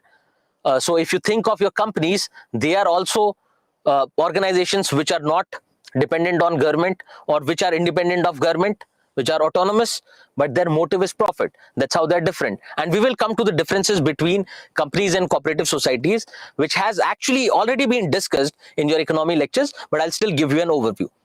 Now, these civil society or these organizations of people are independent of the government. Now, being independent of the government means when it comes to their functioning, but they can be dependent on government for various other things that also will be addressed with your NGOs. Now, these become the bridge between the state and the citizens. So if the state, they can be working with the best motive for public service, but they can still miss upon various aspects. They might have, say, forgotten about the remote areas. They might not be able to, say, connect with people living in some other area, or people who speak a different language, for that matter, right? If you think of tribals, if you think of tribal population, you find that there is a lot of, say, communication gap between the state and the tribals. So these civil society organizations can become a bridge between the state and the government. So they are working for public service. They can become a bridge between this, between the state and citizens. So that one idea is so that the citizens get to tell the government what their demands are, and also it can help the government. It can help the government understand the needs of the citizen. It can be either way around.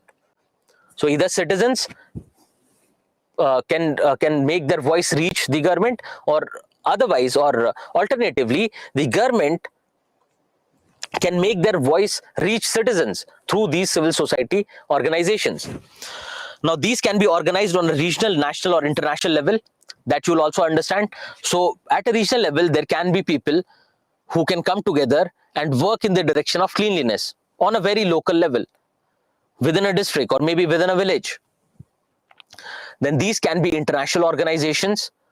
You have various international NGOs that are working in India. Think of Save the Children, for that matter. Then it can be organized on a national level. For example, your Pratham is working on a national level in the field of education. So these can be organized on any level. But remember, the idea is never profit. The objective is never to make profit, but the objective is to serve the people. The objective is to work in the direction of common good. The objective is to empower people who are powerless, empower people who come or who belong to the weaker sections. So when you look at SHGs, when you look at cooperative societies, do not think that how is it related to public service, because these can also fulfill demands of a certain section, right?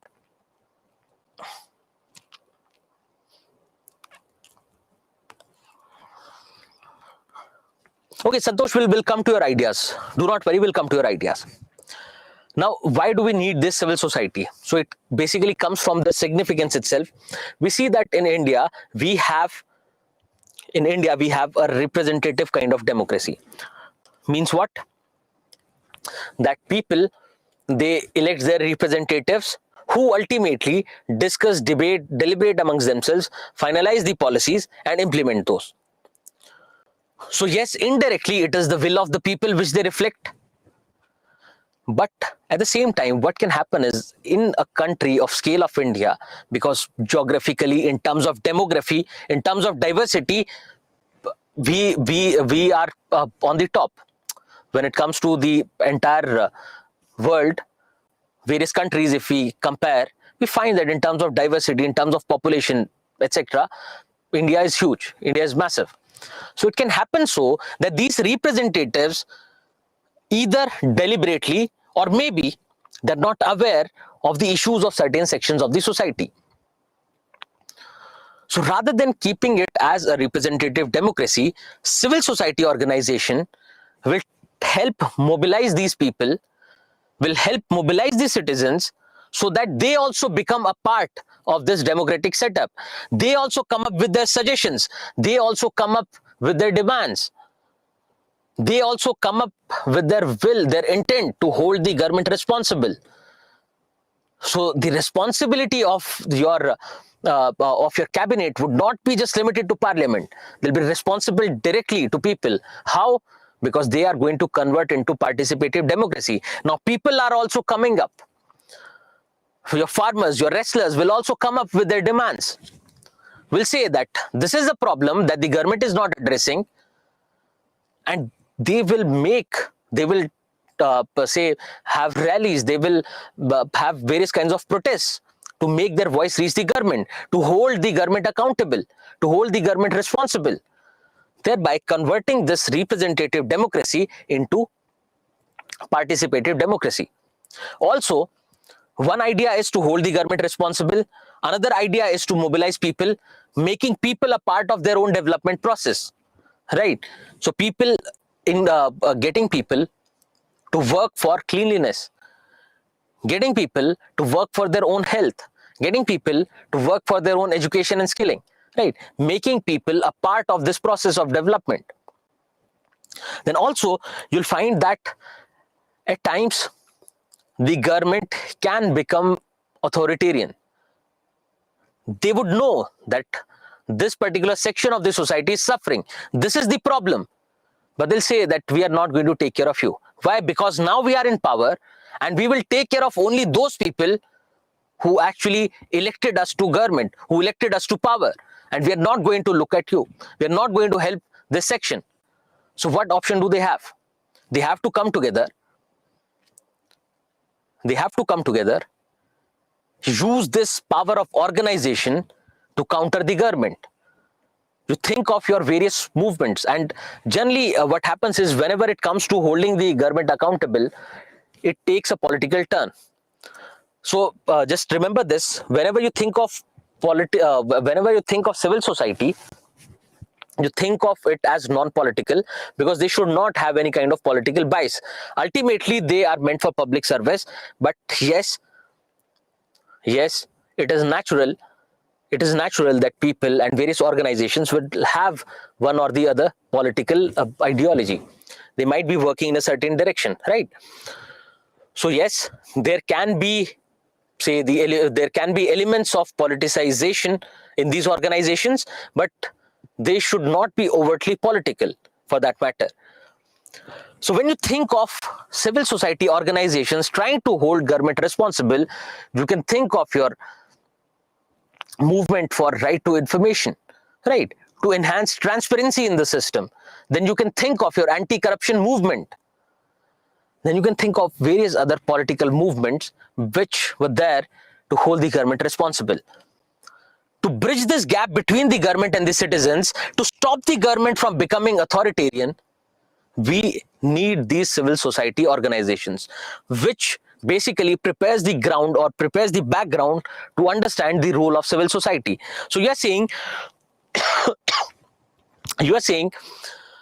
that your civil society is helping people get their rights. Your civil society is helping spread awareness among people. Your civil society is helping convert this representative democracy into participative democracy. This civil society is helping our government become more responsible, become more transparent. This civil society is helping weaker sections assert their demands. This civil society is helping these weaker sections or various sections of people to empower themselves. And this basically is the role of civil society. Now, various organizations, various forms of civil society will have different roles. Let's just go through them one by one, and we will just go through them briefly, because you have understood all these roles. And what I've done is I've mentioned the examples for pretty much every role of civil society that is mentioned here. So their role of policy advocacy. So helping children with their rights, the right to education, or helping a certain section enforce their rights, assert their rights. Similarly, they can help people or people coming from a certain section from others or from the government infringing their rights. So think of various movements of tribals. Think of various tribal movements. Wherever the government becomes more authoritarian, for that matter, these civil society organizations will take up the role of protection. They will try to protect, they'll try to shield these weaker sections from the tyranny of the state or the tyranny of the society at large. Then they can help mobilize citizens and resources, right? So making citizens come together, work in the direction of cleanliness, making citizens come together, work in the direction of environment, work in the direction of women empowerment. They can also help them mobilize resources, because ultimately these people who are working voluntarily, these people who include you and me, where do the resources come from? We are the ones who will pool resources. We think that yes, it is time for winters, right? It is about winters, and there are a lot of our elderly out on the roads. There are a lot of homeless out on the roads. Let's pool some resources out of our own pocket and let's distribute something. Let's distribute a blanket so that they can get rid of cold, so that they do not become, say, vulnerable, or they do not fall sick. So what are we doing? We are basically mobilizing resources, pooling our resources to help them. Now, these roles are also going to become a problem. Now, this civil society becomes an active partner in development. Just think of the Acer report. Now, don't you think the Acer report would have contributed a lot to our national education policy? Not the Acer report 22, but the Acer report that has been coming out pretty much every year. Yes, it does. Similarly, there are other NGOs. Remember your Global Hunger Report, Global Hunger Index. These are also brought about by your non-governmental organizations. So yes, if the government wants to learn from there, it can help them. Then also they help government reach the areas where they are not currently present. Just think of your remote areas. They think of your tribal areas. There it is ultimately with the help of civil society that the government is able to reach those people. Then they can help in promotion of transparency and accountability. Think of your RTI Act, the movements that were there. Then they can become service providers. So they can either help government in providing services, or they can themselves provide services to people who are actually untouched by development. They can take up the role of educating and making people aware. But now with all this, you find there are more, various issues, various challenges. Now we are saying that these people are coming voluntarily, they are pooling their own resources. right? They do not have resources. They do not have money. So for money, either they have to say stick to their own pockets if they have the resources, else they have to look up to someone else to help them with the financing part of it, right? For everything you need money, but they would not have adequate financial resources.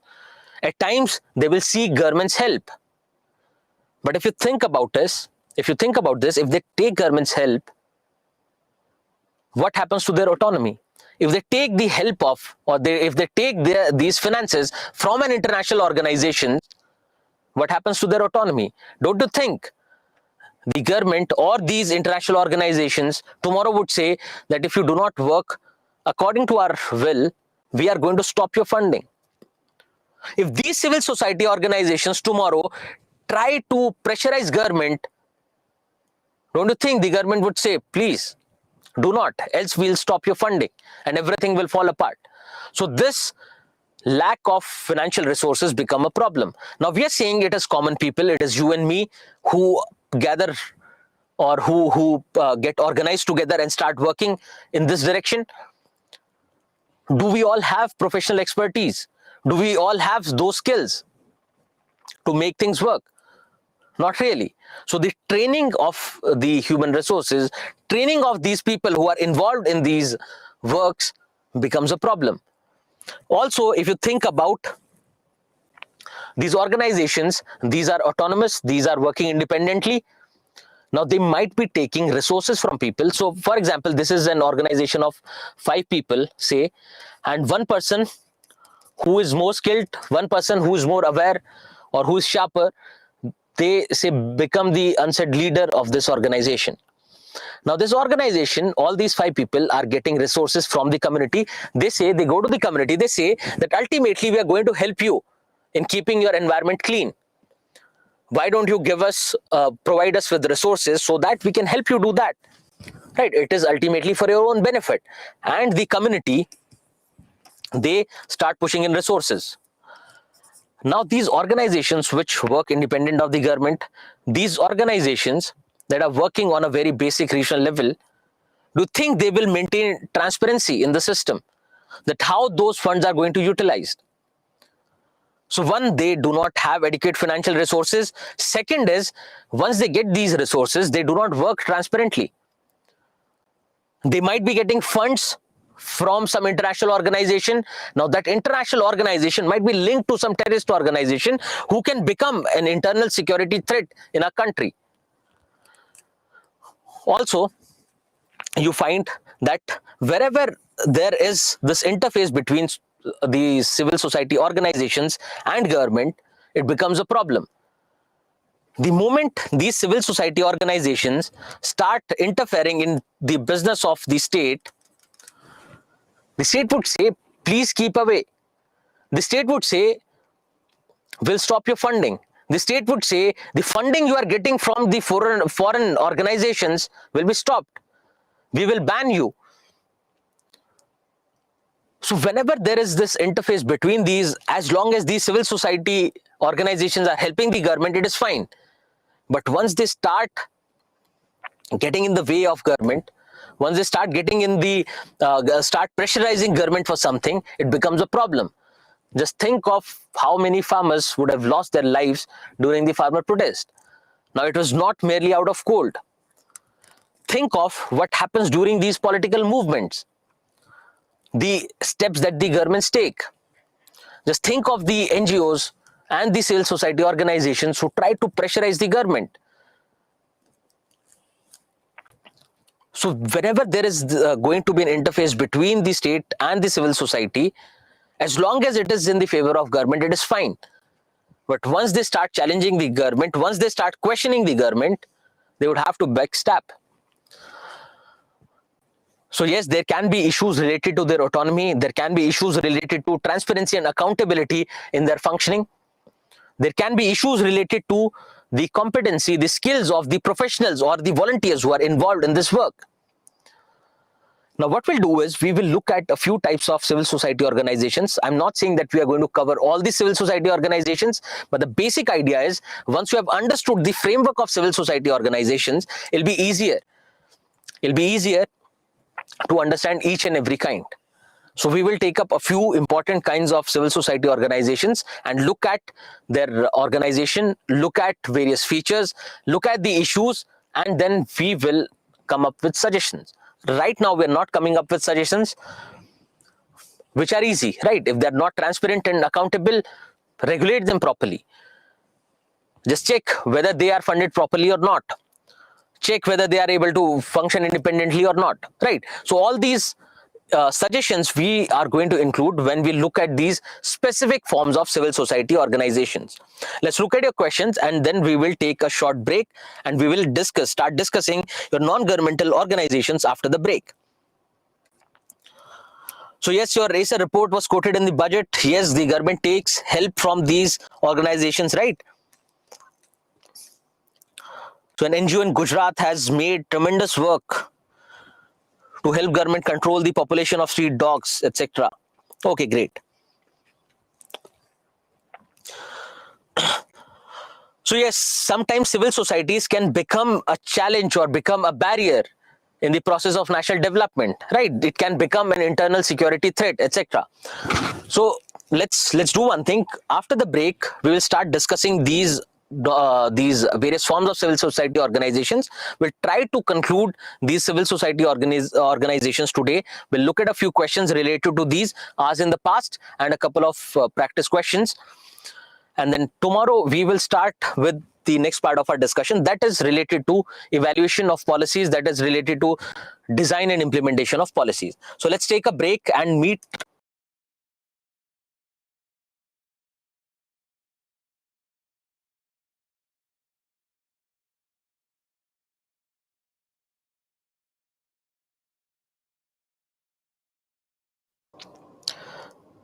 With our discussion on first type of our civil society organizations, which are NGOs, non-governmental organizations. Now, you find various examples of NGOs in our country. You have NGOs working in the field of health, working in the field of environmental protection, working in the field of education, etc. Now, what are these NGOs? And also, if you look at the numbers of NGOs, you find that your CSI reports India having close to 33 lakh NGOs. But if you look at your NGO Darpan, which is basically a portal for the NGOs, where the NGOs have to register for any kind of government funding, it gives the number to around 1.6 lakhs. But the idea is that not all NGOs are dependent on government funding. Not all NGOs are, they register with the government. So these NGOs are legally constituted organizations. That means primarily when we think of the idea of NGOs, they are registered with the government under 3 acts. These 3 acts are Societies Registration Act, trusts, and they can also register as charitable companies under your Companies Act. These NGOs operate independently of the government. Now, when we say independently, they might be dependent on the government for their funding, but when it comes to their administration, when it comes to their operations, they are independent of the government. So they cannot be considered as equivalents of government. Now, these are non-state. That means they are not run by state. They're not formed by state. These are non-profit oriented groups. As the basic idea of civil society organizations goes, that they are not for profit, they're not oriented towards profit. Their basic objective is to take care of public interest. Right now, this public interest can be limited to a certain section, or this public interest can be something that affects all. These are funded either totally or partially by the government. Now, they can shell out their own resources. They can pool their own resources to carry out their operations. Because if you want to work in any direction, if you want to, say, provide books to children coming from weaker sections, you would need money. If you want to carry out any kind of services or to provide any kind of services to the citizens, you need money. For the day-to-day operations, they also need money. Now, this money can come out of their own pockets. They can be funded by the government, or they can be funded by other organizations as well. Also, you find that companies, as part of their corporate social responsibility, they also provide resources to these NGOs. They generally are involved in grassroots level operations. Now, the idea is that most of the volunteers who become part of these NGOs are actually the ones who are working on ground. They'll be from various places. Just think of any kind of NGO. Think of NGOs working in the direction of education. Think of Pratham for that matter. So they have various study centers. They have various centers in your in the areas where most of the weaker sections reside. For example, your slum areas, they have a lot of centers in rural areas. Now, those people who are actually part of it, they will come from that area. They will come from that region. They are working on the grassroots level. So they are not, primarily making any policy level changes. Yes, they can influence the policy, but ultimately they are the ones who work on ground. These are what called NGOs.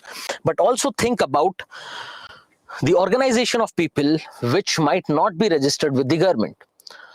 So you students might be, say, for example, college students can come together, form an organization, come together voluntarily and start working in the field of protecting rights of children, protecting rights of students.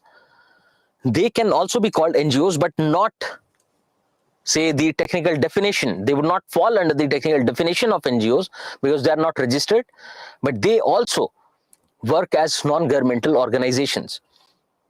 Now, you can find various types of NGOs. You have international NGOs. For example, Save the Children, which is an international NGO. For example, you have NGOs like Greenpeace, international organizations.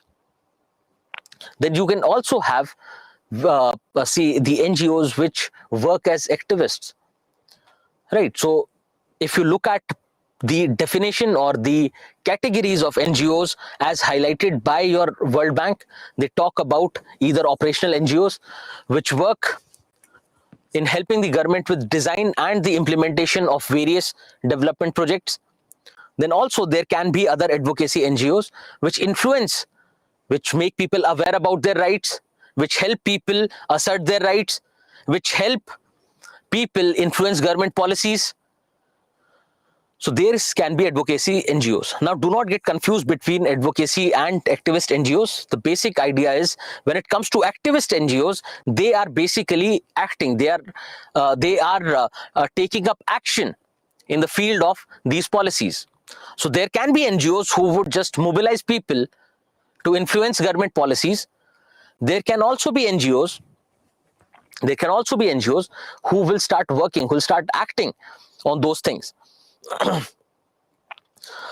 So yes, they might not be the only ones which take up protests, right? The NGOs might not be the only ones which go for protests. These NGOs can otherwise work with the government as well. So, for example, the examples that you are giving from Jaipur, from Gujarat, just think of those NGOs. Are they protesting against the government? No. They are helping the government. They are helping the government, or they are, say, raising the concerns of a particular section, right? Now, these NGOs can be helpful to both government and to the people. For example, to the government, they can become parts of the implementation. So government wants to implement a program in your remote areas. Now, the government might not have sufficient administrative force, might not have sufficient human resources. So they will take help of these NGOs in implementing those programs. Now, government definitely takes help from these NGOs in policy formulation. Just think about your ACER report and your national education policy. Think about your health policy and various NGOs working in that. Think about policy for transgenders and various NGOs working in that direction. So they are helping the government to broaden the scope of development, to make the development projects, the development programs more inclusive. They provide government flexibility because now the government can take up any other work. Now the government has the freedom to invest the resources elsewhere, because this dimension or this particular program or project can be taken up by those NGOs. Now these NGOs are the ones working at the grassroots level, so you find that these NGOs will have better reach compared to the government. Just think of your remote areas, think of tribal areas, think of your slum areas. It is primarily the NGOs with the help of which government implements its projects and programs. Now these NGOs will have various people, various volunteers who are working in this direction. They'll have expertise in that particular area, in that particular field. So government gets expert opinions from them, because government might not have a dedicated department for the same. Government might not have skilled people working in that field. So these NGOs or the people who are working there will help government with their expertise. They understand the local problems and the challenges better than the government, because they are the ones working there. So they can instruct, they can suggest governments with solutions. That, okay, this is the problem. They can highlight the problem and they can suggest solutions to the same, because these NGOs might not have resources. These NGOs might need government help. Then also, they help the government in conducting a meaningful dialogue with the citizens. So at times you'll find that there is a trust deficit between the government and the people and the citizens. It might be so that the government is not at all aware of the needs, of the specific needs and demands of the people. So these NGOs will help government, or the NGOs will provide government interface between the citizens and government.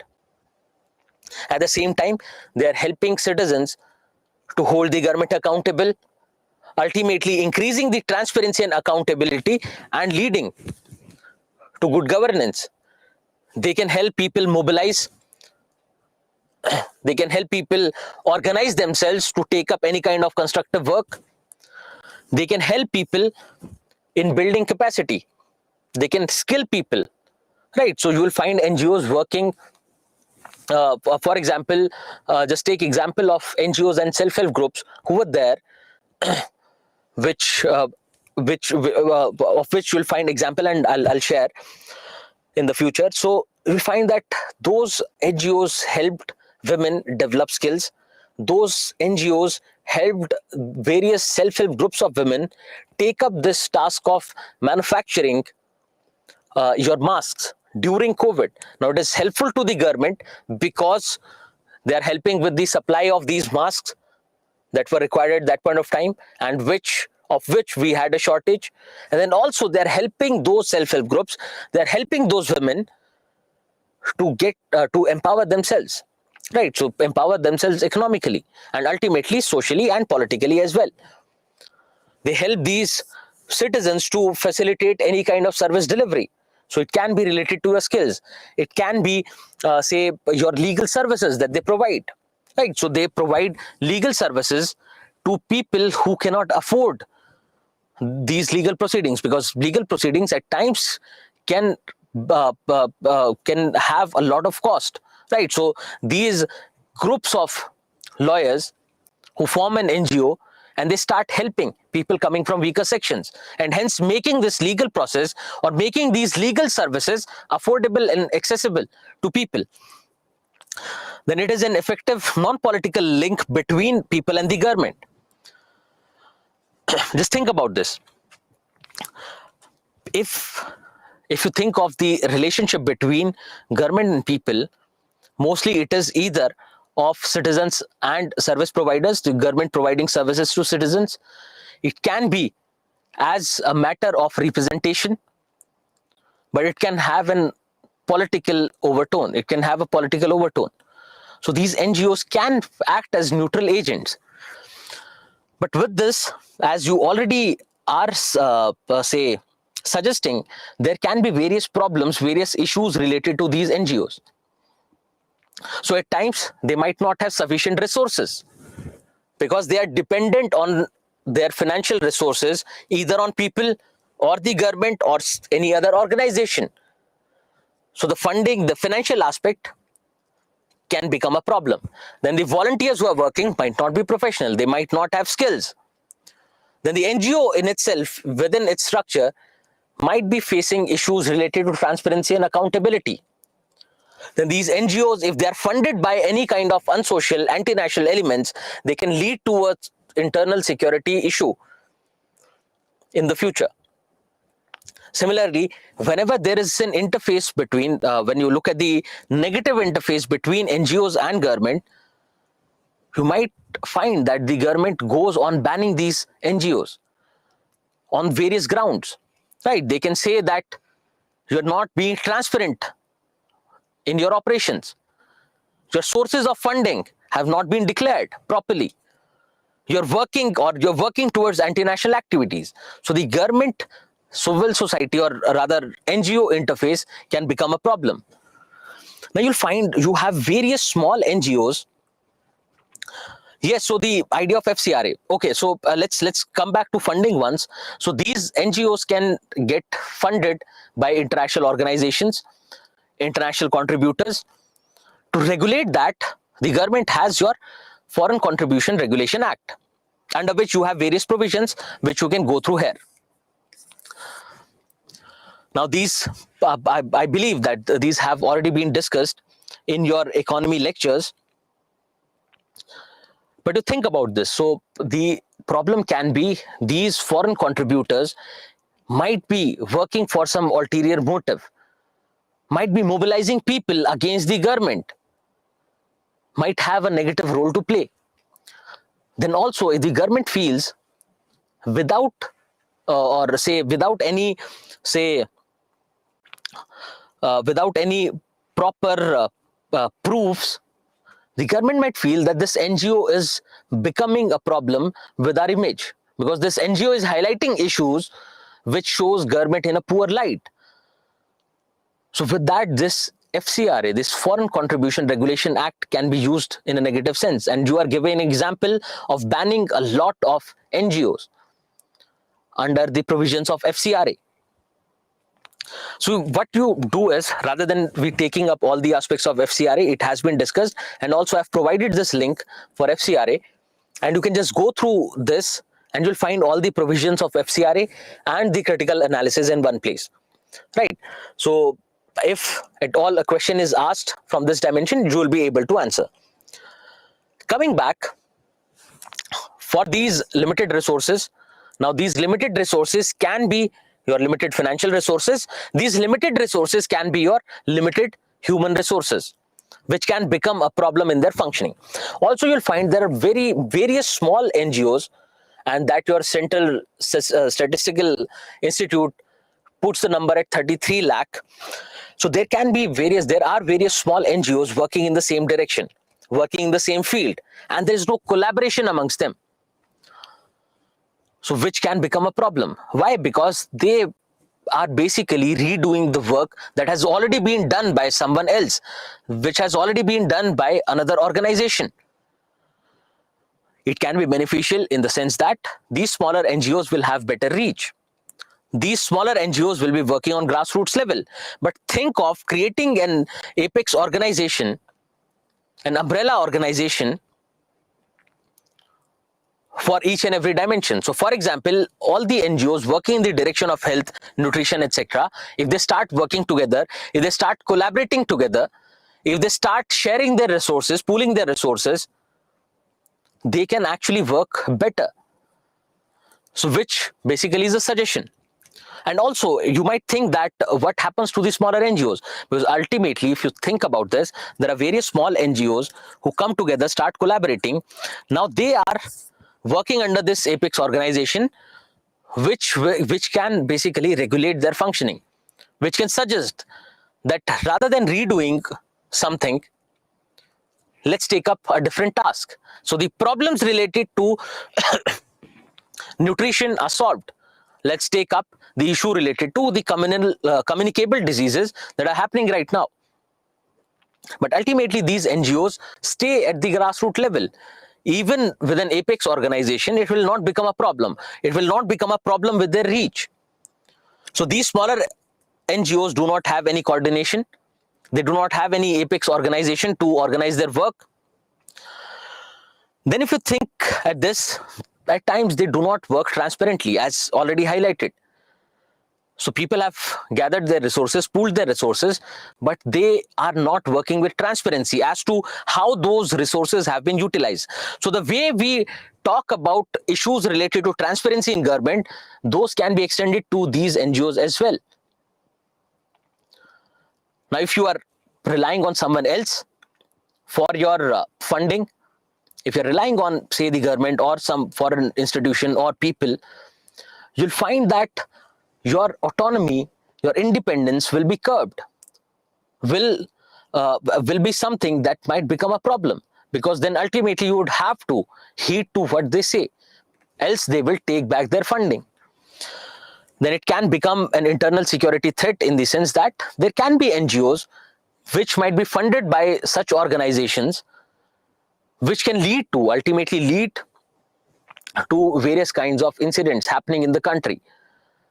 They can mobilize people against the government. They can mobilize people against a certain section of the society and ultimately become a security threat. Then we have large number of NGOs, but smaller in size, already looked at the problem. Then the idea of xenophobia. Now, xenophobia being wary of, or having a sense of fear, or having a sense of hatred towards other people, towards, say, foreign elements, which can also impact their funding. Because people might feel, even though the NGO might be working for the betterment of people, but if it is funded by some other elements, it is funded by people coming from other country or other community, people might feel that no, it is not for us. It is something that is working against us. So this idea of xenophobia can also impact foreign funding. Then the government acts as a big brother, right? So they will try to get into the way of day-to-day operations of these NGOs. They'll try to tell them that this is what you have to do, this is how you have to do, and not pay due attention to their autonomy, not let them work autonomously. At the same time, you'll find that the government can use these NGOs as contractors to reduce their cost. Rather than believing in the cause, rather than helping these NGOs achieve the objectives, the government might use these NGOs as short-time help, or something that they need in short term to get the work done at a say cheaper cost, because these NGOs are primarily run by volunteers who are not profit oriented. These NGOs themselves are not profit oriented, so they can get the task done way cheaper compared to the resources that the government would have to mobilize. So if the government needs 100 rupees to implement a program in one area, the NGOs might need only, say, 20 rupees to implement the same. So the government misusing these NGOs. Then also we have an absence of policy framework. So when it comes to funding, we do regulate the foreign funding, but ultimately there is a lack of, because we do not have any kind of policy framework, right? So the way we have policies for everything else, we do not have this.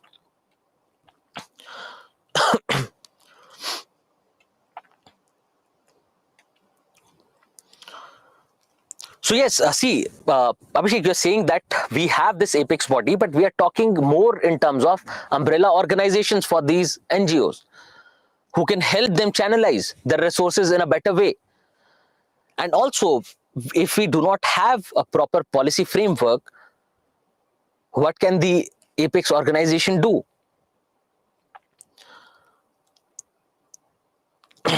So yes, sometimes these civil societies or these NGOs can work as a barrier to national development.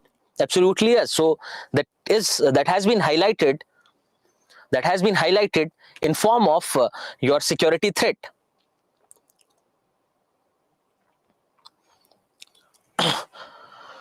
Okay.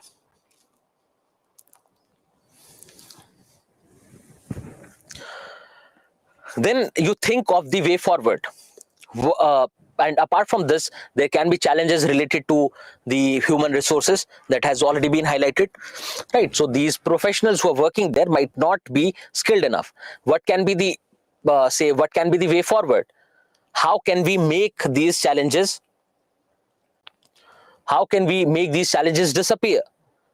So by creating an umbrella organization, rather than banning them altogether, because ultimately those NGOs are working in public for the public good. Yes, there can be NGOs with ulterior motives, but most of them are working for public good. Most of them are voluntary organizations. So rather than banning them altogether and undoing all the work that they have done, undoing all the constructive work, regulate them better. Similarly, you should welcome these or motivate these or incentivize these efficient NGOs and not just use them to fulfill your short-term goals. Then you should incentivize more and more domestic funding. Now you see that you have NGOs which are working to help people with their expenses for getting any kind of medical treatment, right? You do get those ads everywhere, advertisements everywhere. So why not, the way those organizations are working, why not promote most of our NGOs to get domestic funding? Why not make people more socially accountable so that they contribute to these NGOs? Rather than them relying on foreign investment, rather than them relying on government for their funding, it's better if people contribute to these. So we have to make people more aware and more socially accountable. Then we have to limit. We are saying that the government acts as a big brother in every aspect. They start interfering, interfering in their day-to-day operations, etc. So we have to limit this bureaucratic interference. Now this bureaucratic interference can also be extended to your funding aspect. That ultimately the NGOs who are looking up to government funding, you find that there can be corrupt officials in your various departments, in particularly your social welfare departments. And you'll find that they might ask for a cut, they might take up corrupt practices for these NGOs, against these NGOs, which will work to detriment of these NGOs. So all the problems that we have highlighted, you can just go through this list. You can just go through this list and you will understand that all these issues that we have highlighted can be taken care of with this way forward. Apart from this, what you have to do is just go through the FCRA Act that I have mentioned here. I've shared the link here. You can just copy this link from the PDF later during revision and go through it so that you understand the provisions. If you do not remember these provisions from economy, just go through them again. Please do mention them here because it was an issue back in the year, but right now it is not being discussed to that extent in current affairs, but yes, it can become important again if such issues arise. So these can be various ways in which we can make the NGOs work better, because ultimately we have all kinds of NGOs. The way we say we have all kinds of people, we have all kinds of bureaucrats, we have all kinds of NGOs as well. So there should be a mechanism to differentiate between the ones which are good and the others which are not good, which are working against the government, which are working against common good. So there should be a better mechanism. Now, before we move on to self-help groups, there is a small announcement.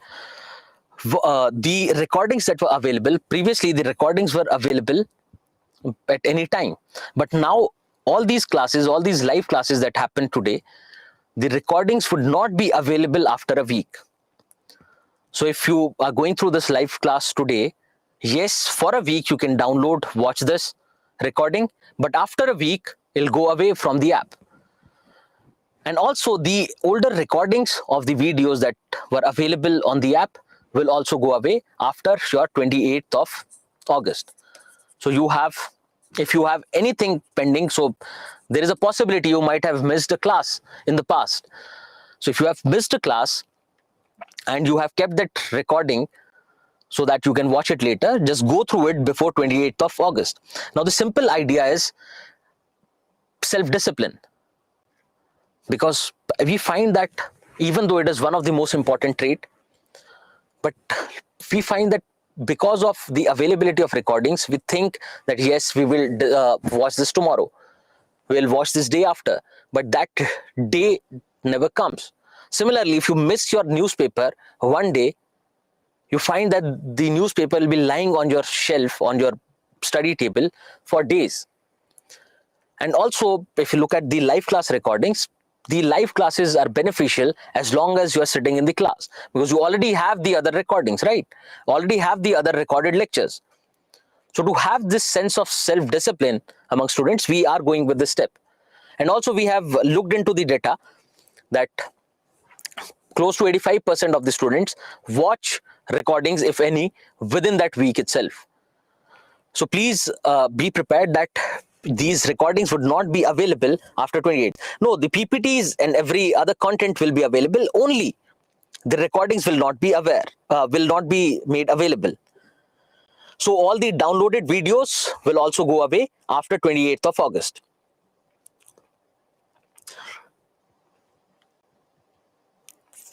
Yes, for all subjects.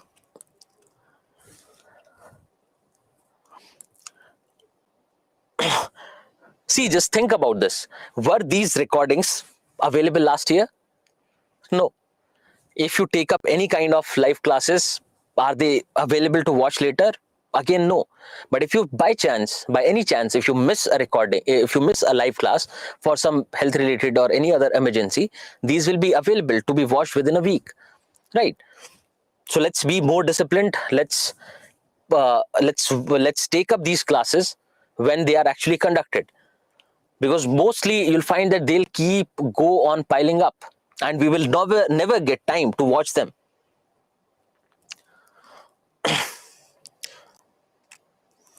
Okay, great. Now, moving on to our next form of civil society, which is your self-help groups. Now, if you look at this image, you can understand that there are these women who are together. Most of these women feel like they're coming from the same neighborhood. Looking at the image, you might feel that they're coming from, say, slightly weaker sections, and they are conducting a form of meeting, right? So the idea, we will come to the idea of self-help groups.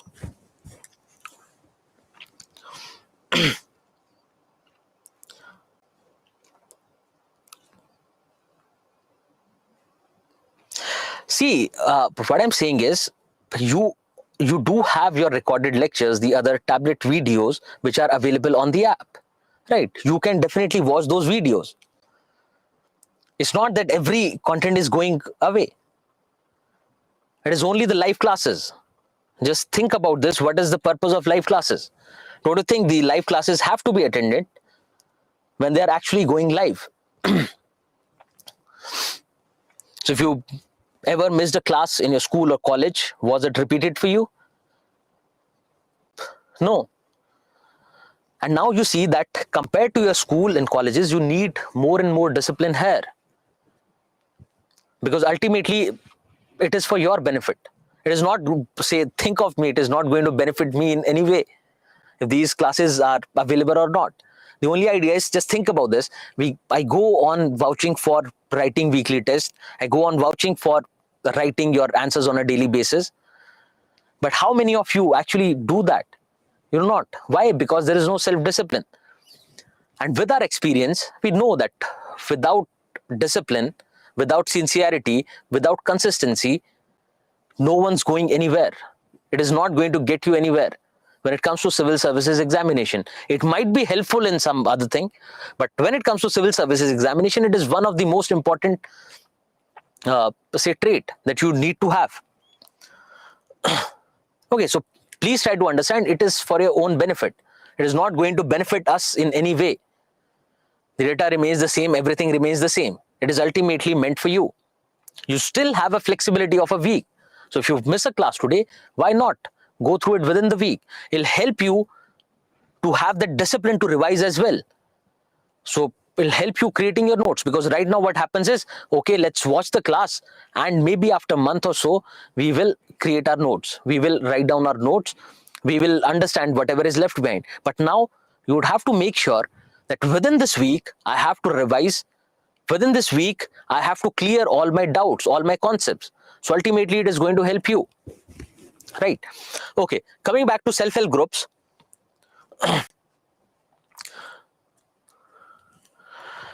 Coming back to self-help groups, these can be either registered or unregistered groups of micro entrepreneurs having homogeneous social and economic background, voluntarily coming together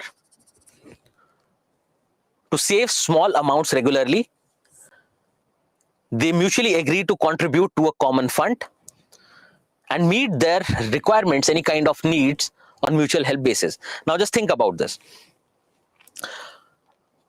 When you say that these are mostly micro entrepreneurs, they need not only be micro entrepreneurs.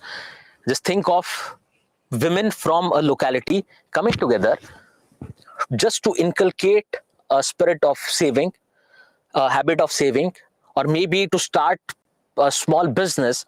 They come together, they say that if I'm alone, I'm not able to save more than 1,000 rupees in a year. But if we come together, if everyone here, let's say we are 10-15 people, if everyone contributes 100 rupees every month, which will not be much because that is the amount we usually save. But if you look at the amount, it will go up to 10,000. If alone I was able to say save 1,000 rupees, if it is 10 of us, we can save 10,000 rupees. And with those 10,000 rupees, either we can start a venture of our own, or maybe we can take this pool or consider this pool for our credit needs. So one of the women might think that next year my children are moving, or my children have to take admission in a college. Now to get them admitted in a college, we'll need funds, we'll need money. If we go to the bank asks about collateral. If we go to the bank, they say no, we cannot provide you with loan. Or say they have to create any kind of infrastructure within their house, they have to get it renovated. So there is no availability of loan from the bank or credit from the bank. If you go to the money lender, the amount of interest that they charge is very high. So they mutually come together. They decide that let's every month or every 15 days, let's put in this amount of money to this pool, which can either be lended to any of the members, which can also be used as a collateral with the bank so that we can take a bigger loan and start a venture of our own. Or it can also simply be help us with the habit of saving, because there might be say 5 to 7 members out of that group of 10 who would say that we are not planning to start any venture, we do not have any urgent needs, so we just want to have this habit of saving every month. And also it'll be good for our community, because that ways we can have a better bond. Coming back to the definition of self-help groups, these can be either registered or unregistered group of micro entrepreneurs having homogeneous social and economic background. That means generally they'll come from a similar background. They can be women coming from the same caste, they can be people coming from the same kind of economic background, say the weaker section, who come together voluntarily, start saving small amounts regularly, that every month or every 15 days or every week they're going to contribute 10 rupees to the fund, and they create this common fund for any kinds of urgent needs, or maybe to start a business venture to help each other. So this way, if you think, rather than relying on the government for their empowerment, rather than relying on the banking system for their empowerment, rather than relying on any other section of the society for their empowerment, people are coming together to help themselves. And that's why the name is self-help groups. They are helping themselves, creating this pool. Now, you'll find when you look at self-help groups, mostly these are groups of women. These are groups of women, primarily in the rural areas, who come together and take up this act.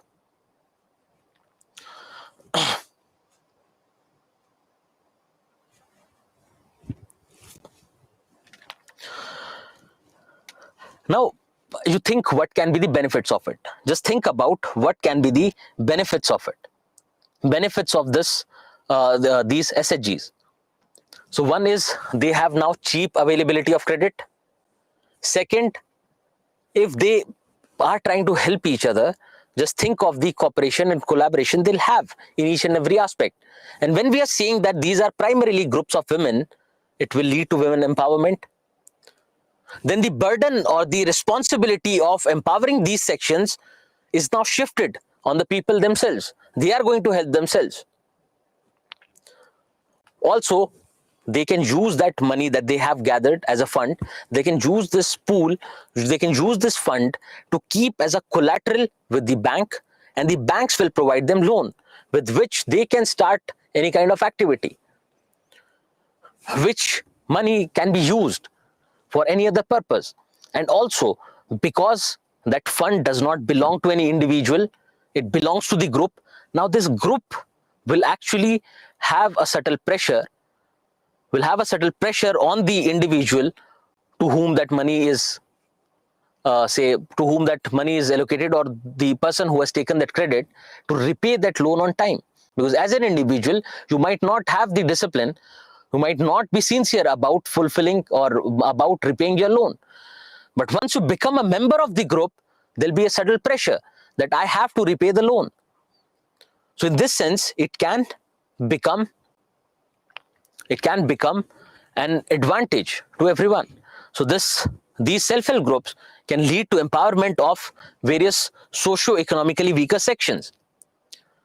And again, you remember that we are not saying that these are only groups of women, but primarily most of these self-help groups are actually they actually have women members, female members. Now let's look at various other features of these self-help groups.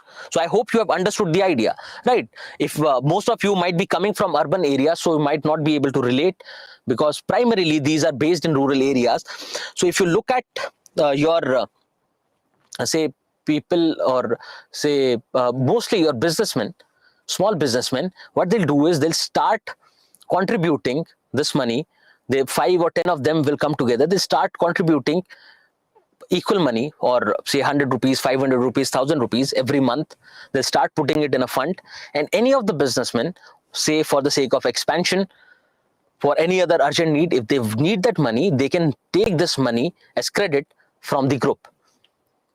And the group, because again this is happening on a mutual cooperation basis, they will either charge no rate of interest, or they'll charge very minimal rate of interest. Because otherwise, if the businessman goes to a money lender or any other lending facility, you'll find that they'll be charged with higher interest. So it is for mutual benefit of all, because the other businessman would know that the person will start repaying the loan, and tomorrow if I need money, I can also take this money at 0 or very low rate of interest. So now we are saying that these are economically homogeneous groups, that people generally coming from the same section of the society, from the same class, will form these groups, because they are the ones who will understand each other's needs better. They are the ones who will understand each other's challenges better. So they'll form this group based on mutual agreement. Now this is formed by the process of self-selection, that it is with the mutual consent, or it is people coming from the same group who decide amongst themselves. Now this is based, rather than being a formal organization, it is based on the closeness or affinity or likeness of the members. Because ultimately, because they want to cooperate with each other, because they like each other, they are coming from same class, same section, that is the reason they have formed this group. Another thing is, these are mostly women groups, as already highlighted, and also you'll find most of these self-help groups concentrated in the southern part of the country, in South India.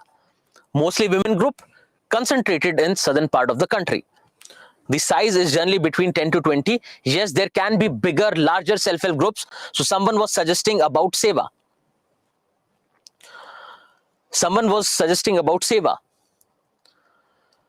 So it is, for that matter, a bigger group.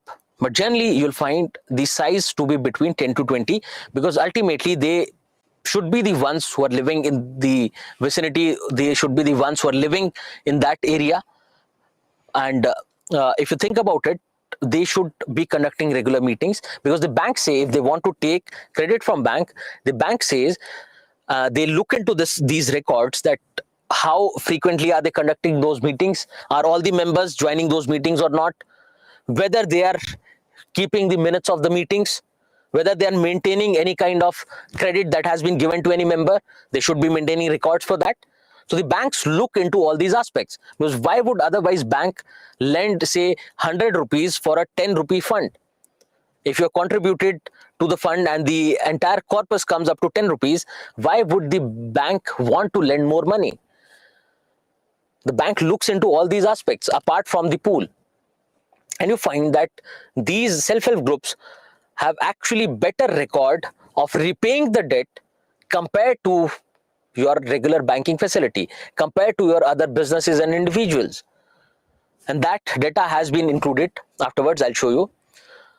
So these will be smaller groups. Why? Because they have to conduct meetings, regular meetings. They have very well defined laws. So they will decide the frequency of the meeting. They'll decide the amount which has to be contributed. They have to decide the frequency of the contribution, that whether you have to contribute that money in 15 days, 20 days, 1 month. They will also decide, they also have rules as to whether the leadership, because there needs to be a leader. There should be someone who takes care of all the activities. There should be someone who maintains the book. There should be someone who takes that fund, who should be the treasurer of that fund. So they have all these rules very well defined in the bylaws.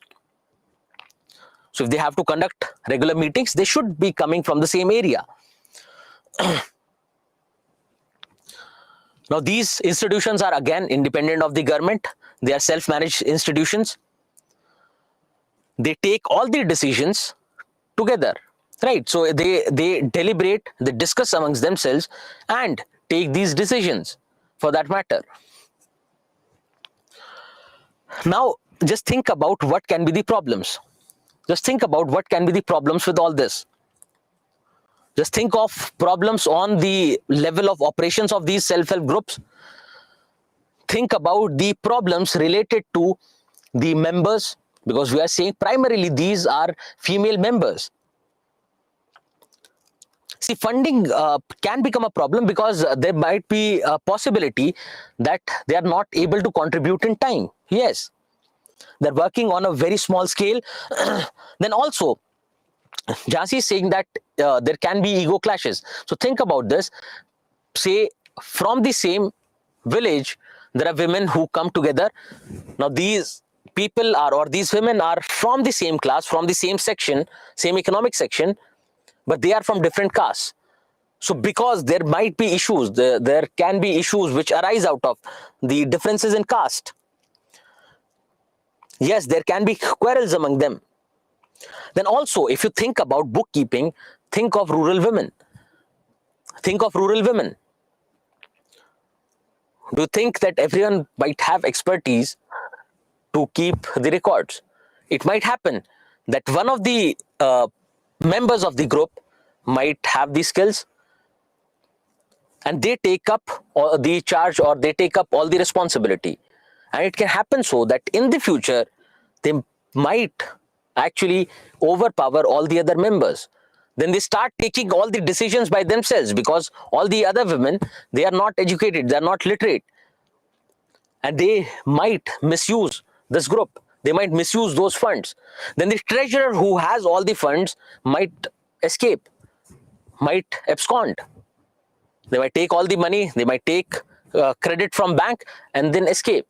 Then also these self-help groups can rely on other members. So for example, in the vicinity or in the neighborhood, there is a retired teacher, or there is a student who say is studying in college, going for higher education. Now they would know, they can definitely help them, but can also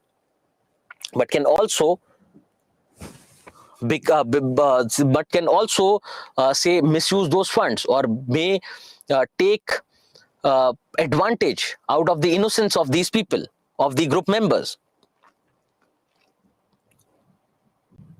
Okay, so you are talking about meeting. So you are saying that conducting these regular meetings can become an issue, because now these women who have to work within their household, take care of their household responsibility, now they have this additional burden of conducting these regular meetings, dual burden of work.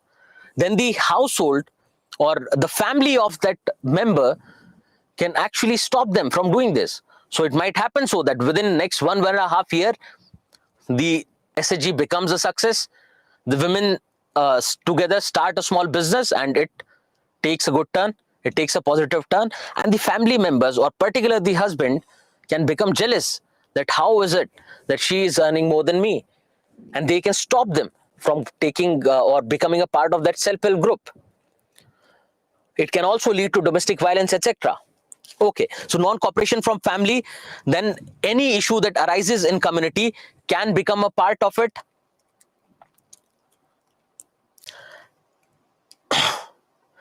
Takeover by husband after success, yes. They might see, generally they will start small scale business. Then you have examples of Blizzard, Papad, etc., which can become a big business later on.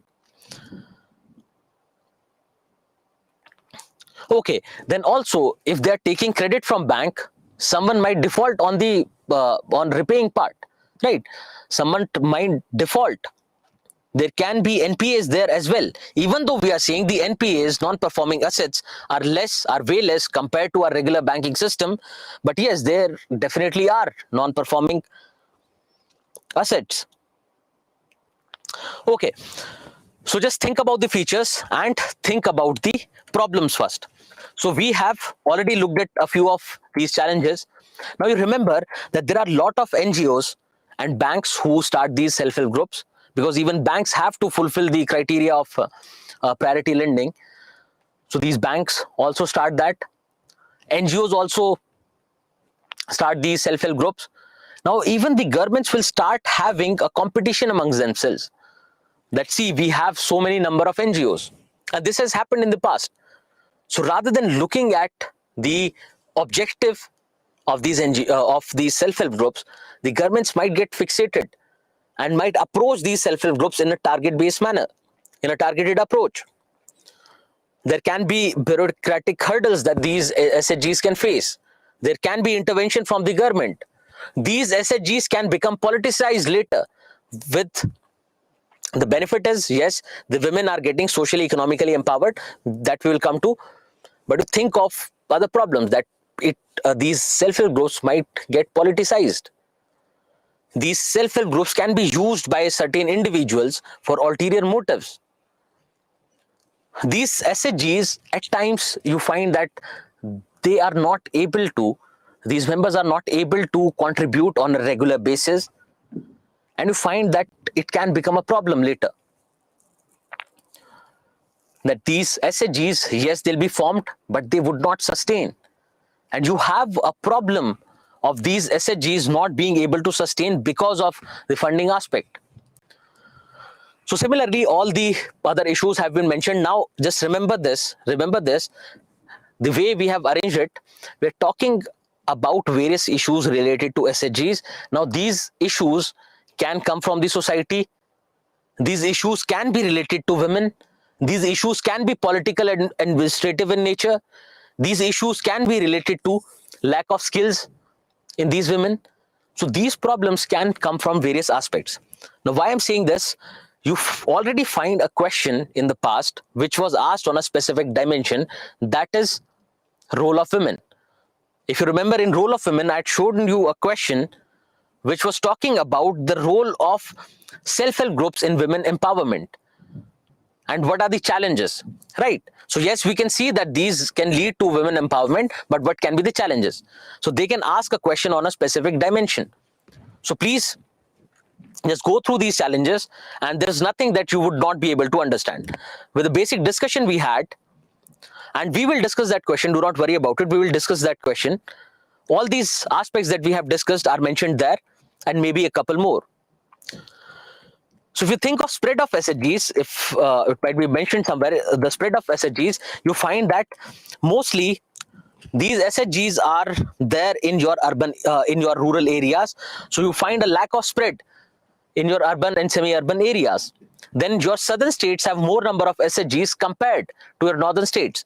These have already been highlighted.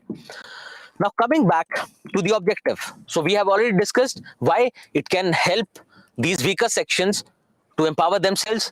It can help in capacity building of the poor. They encourage the habit of savings amongst the poor. They can avail credit at zero or less interest. They can get collateral free loans because these are the problems because of which they came together. Then it can actually help these individuals to create self-employment opportunities. With that pool of money, they can start a small business, say of weaving, say of tailoring. Then ultimately, because of this organization, because of this cooperation amongst people, cooperation amongst the members of the group, you'll find that they will feel empowered. They'll have less insecurity amongst themselves. And we were saying, if you remember, we were saying that insecurity is one of the major reasons when it comes to various issues. So it deals with all these issues, all these problems.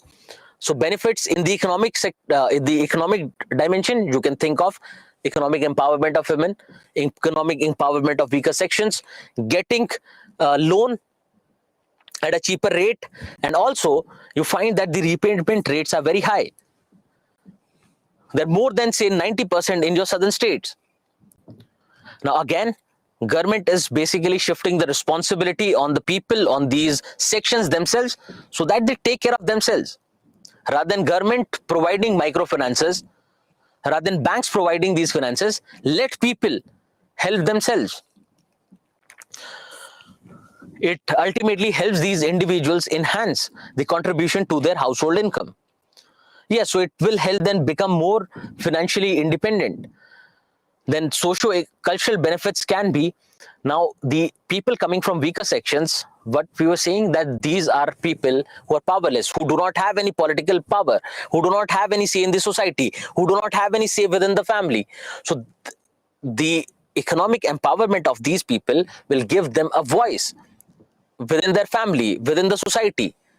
Ultimately, if these women are socially empowered, it will lead to better health outcomes. It will lead to better educational outcomes. Now they'll better understand all the issues that are happening around them. They can become a part of any kind of social movement. These aware women or these aware individuals can become a part of any kind of social awareness movement. They'll have more self-respect, they'll have more self-confidence, and ultimately, they're helping each other. So the idea of social accountability also comes into picture. So they know that they have to help each other, because the organization is based solely in the idea of cooperation. Then it can lead to their political empowerment, because tomorrow they can become leaders of their own villages, right? They can become a part of the Panchayati Raj institutions. They can actually help mobilize people. So all the women, or say a self-help group which has done well in that particular village, they will make all the other women aware as well, that okay, these are our issues, let's vote this particular individual who will ultimately take care of our issues. So they can help with lobbying. So these can be the various benefits of your self-help groups. We have already looked at the challenges. You can, from this, you can think of the way forward. Okay, with question, we will think of the way forward. What is more vocal? So they'll be more vocal in the sense they will now be able to assert their rights. Now they would be able to make their voice reach the society or the say political dispensation, that this is what our demands are, this is what our needs are, and you have to address these needs. That is what it means. So yes, they will become a part of this participative democracy, right? It will ultimately lead to a participative democracy. Now, just look at these two ideas.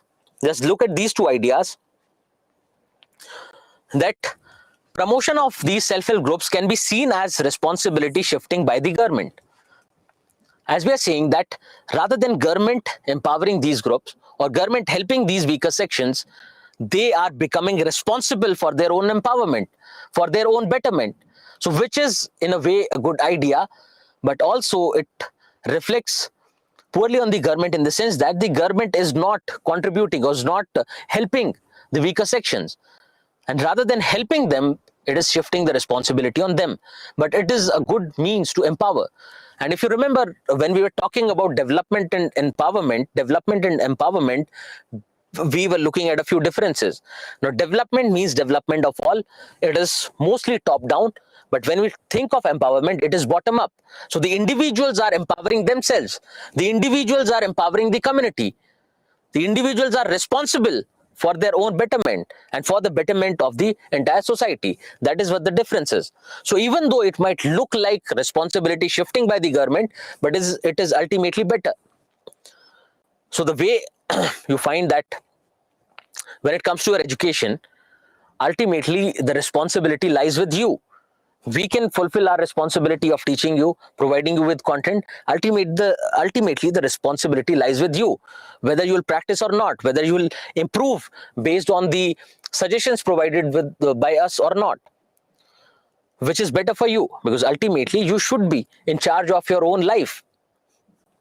Then the second idea is these SHGs can enforce gender stereotypes. Now, just think about this. How can these SHGs enforce gender stereotypes?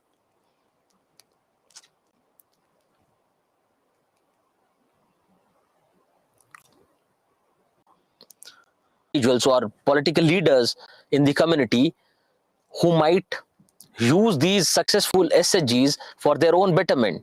They might tell the self-help group leader that, okay, I will say help you with so and so if you help me mobilize this vote bank, if you help me get more votes, for example. So yes, let's think about gender stereotypes. Now, the first stereotype is, so Shweta, you're right when you're saying that these are mostly run by women members, but that is not a stereotype, gender stereotype. But the stereotype can be thought of in the sense that even when it comes to banks and NGOs, they consider by default that it is the women who need to be empowered. It is the women who are a part of this weaker section, and hence these. Similarly, if you move ahead, think of the kind of task or kind of works or entrepreneurial activities that they take up. They take up mostly the kind of work related to weaving, tailoring, etc. that is generally associated with women, right?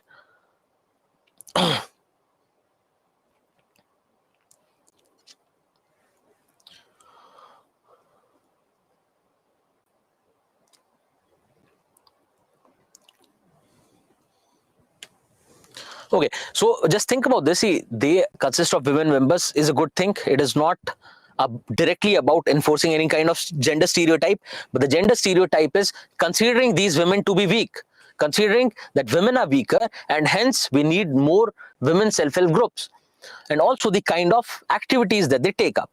That is how they enforce these gender stereotypes. Now just look at this simple question which says suggest measures to make self-help groups more impactful. So basically it is talking about the way forward. It talks about making them more sustainable, impactful and transformative for the weaker sections of the society. Suggest measures to make these self-help groups more impactful, sustainable and transformative for the weaker sections of the society. So the first thing is your introduction. What kind of introduction can we think of? Then comes your body part, and hence your conclusion. Now let's first think of the body part. What can be the measures to make these self-help groups more impactful, sustainable and transformative for the weaker sections of the society? Now you come up with various suggestions to the challenges that we have looked into. But think of how it will make them more impactful. How it will make them more impactful. How it will make them more sustainable and transformative. So when you talk about sustainable, the sustainability can come from having say, adequate financial resources. The sustainability can happen or can be ensured with training these human resources so that the SHG doesn't fall apart.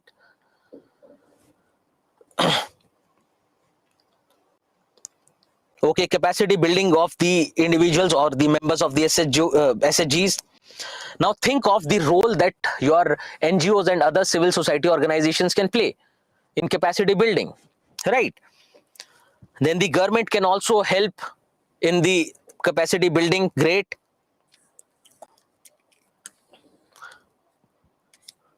Now, Akash, you are saying advertise their objective. Rather than advertising their objective, just think of using the examples of successful self-help groups to motivate people to take up or to create these self-help groups. So it can come from advertising their success rather than objective, right? So the objective, yes, also objective has to be advertised or not advertised, but people have to be made more aware about the benefits of SHGs. Along with the benefits of SHGs, advertise the success of various self-help groups. Yes, so learnings from previously successful self-help groups. Great. Now think of these self-help groups being mostly or having mostly women or female members. And we are talking about weaker sections. Apart from women, can there be other weaker sections or not? So yes, you can think of the body part, you can think of various suggestions from the problems that we have highlighted. Just think of, can there be other weaker sections of the society apart from women? And the answer is yes. So when it comes to your introduction, maybe you can highlight the other weaker sections. Right, you can highlight the other weaker sections which can actually benefit out of these self-help groups. Can you suggest any other examples or any other introductions? Right, so yes, you're talking about the differently abled sections, you're talking about your economically weaker sections, you're talking about your SCs and STs, etc.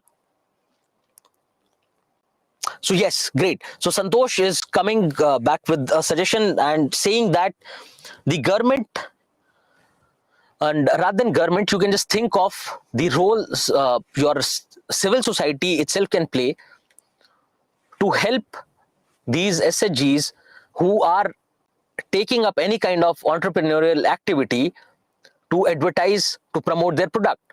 And the same lines, you can think of the digital means, for that matter, to market their products. Okay, apart from this, can you think of any other introduction? So maybe you can talk about the significance of HGOs or the benefits of HGOs, SHGs briefly. Right, you can talk about the benefits of these self-help groups briefly.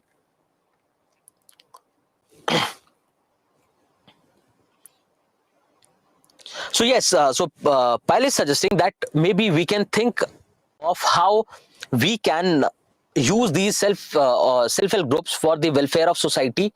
But now, if you think about it, that is what the body part is oriented towards. So yes, you can extend it as an introduction and maybe think of any other introduction. So both ways it is right. It is not going to be a problem.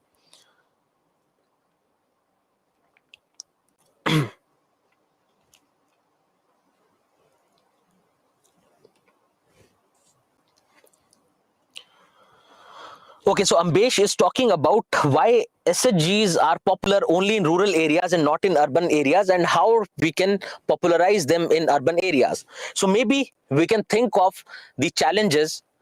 In conclusion, maybe we can think of the challenges briefly and come up with suggestions for the same.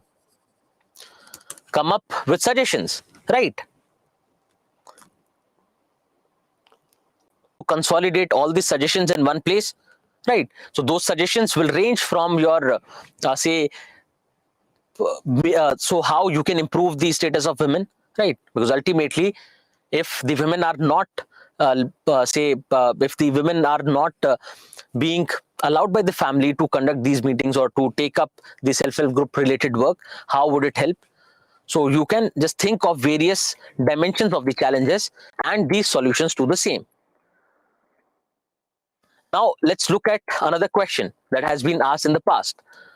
Can the vicious cycle of gender inequality, poverty, and malnutrition be broken through microfinancing of women self-help groups?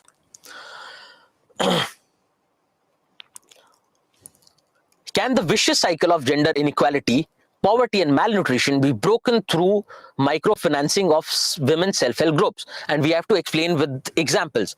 Now, when you think of examples, the examples are mentioned here because these examples will come directly from your current affairs. So when you go through your current affairs, just keep looking for any kind of positive role that any civil society has played, because they can ask a direct question, right? So it was in the news, question was asked. So keep mentioning those examples. Keep mentioning those examples in your notes. So the examples will come from these two articles. You can just go through these. Just think of the question that they have asked, because yes, it is simple. We can think of how the benefits of SHGs can be mentioned here, right?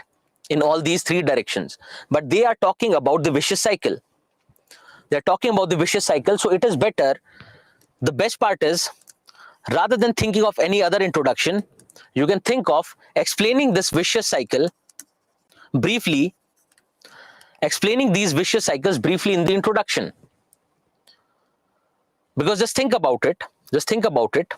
Just think of any, say, vicious cycle of poverty, or think of the vicious cycle of gender inequality. So the women are not being treated equally, hence they have a lower socio-economic status. Because of this socio-economic status, they are not being treated equally, right? So how do you break this? To empower them, by empowering them socio-economically, right?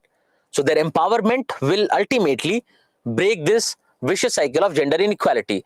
Similarly, empowerment of these women can break the vicious cycle of poverty and malnutrition as well.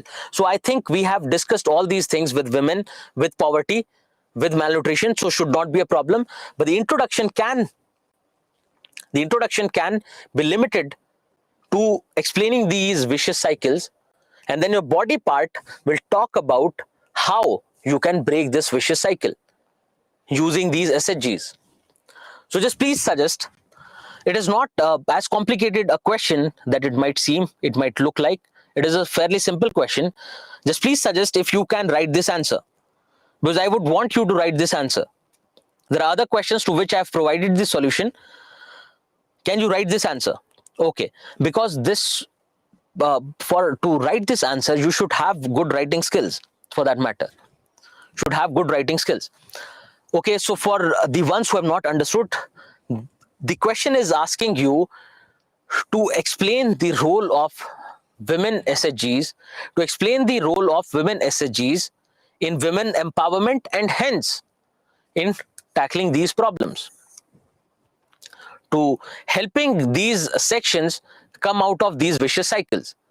So think about this. If you say promote these women SHGs, what will happen is these women will become economically empowered. That is the first step. Then with their economic empowerment, they'll be able to spend more for the nutritional requirements of the family. They'll contribute more to the family income. Their children can go to school, hence breaking the cycle of poverty. The children will get adequate nutrition, hence breaking the cycle of malnutrition. With this economic empowerment, we are reaching towards gender equality. With this economic empowerment of women, we get social empowerment of women. They'll have better status in the society. They'll have better say in the matters of the family. Now, if they have better say, if they have better social status, socio-economic status, it will lead, the empowerment would not be just limited to themselves. They will try to make others aware as well. It can lead to awareness and hence empowerment of other sections of the society, of other women in their community as well. so that the good impact of these SHGs or the empowerment of the members of the SHG would not be limited to that group, but it will extend to the society at large.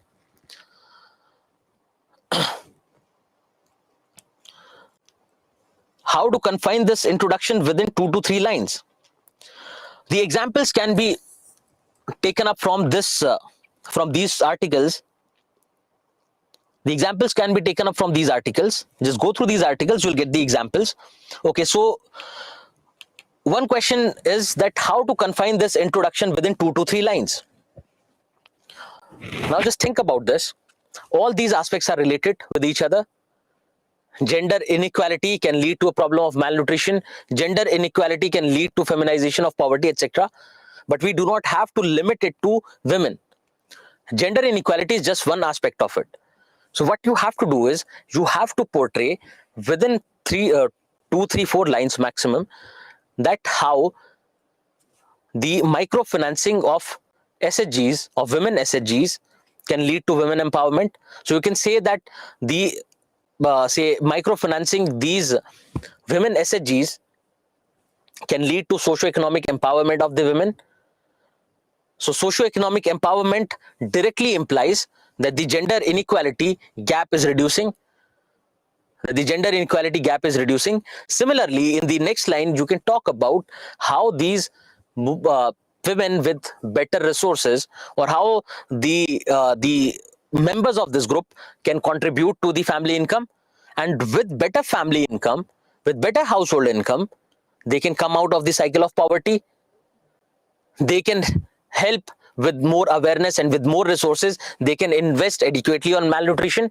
So even if you write just do these 2, 3 lines, that will be more than sufficient. And another idea is to start with examples, right? Another idea is to start with examples, but they are saying that you have to explain with examples. So it is better you use these examples contained in these articles with the pointers in the body part, and then think of the conclusion. Now conclusion can be creative,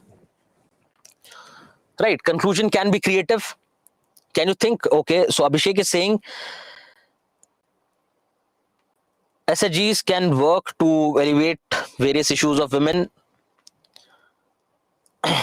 but we need to put efforts when it comes to other measures like education, etc., etc. Okay, great. Now, Abhishek, you can frame it in a way that without mentioning the challenges that these SHGs are facing, you can just show a way forward. And I think that's what you meant, but maybe you framed it in a slightly different manner. Okay, great. So in conclusion, Ambesh is saying that rather than sticking to only the role of women SHGs, we can think of other ways to break these vicious cycles apart from SHGs. Great. That can also be done. That can be done in the introduction, but introduction, I would think, I think of explaining these vicious cycles, and yes, it can come in the suggestion part. So in the conclusion, you can suggest way forward. You can just think of the issues in your head and come up with suggestions. One. Second is, you can think of other ways of breaking these vicious cycles.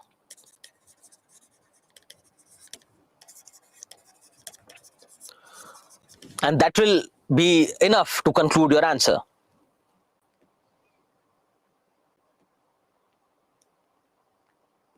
Yes, so great. This is also there. You can think of the government intervention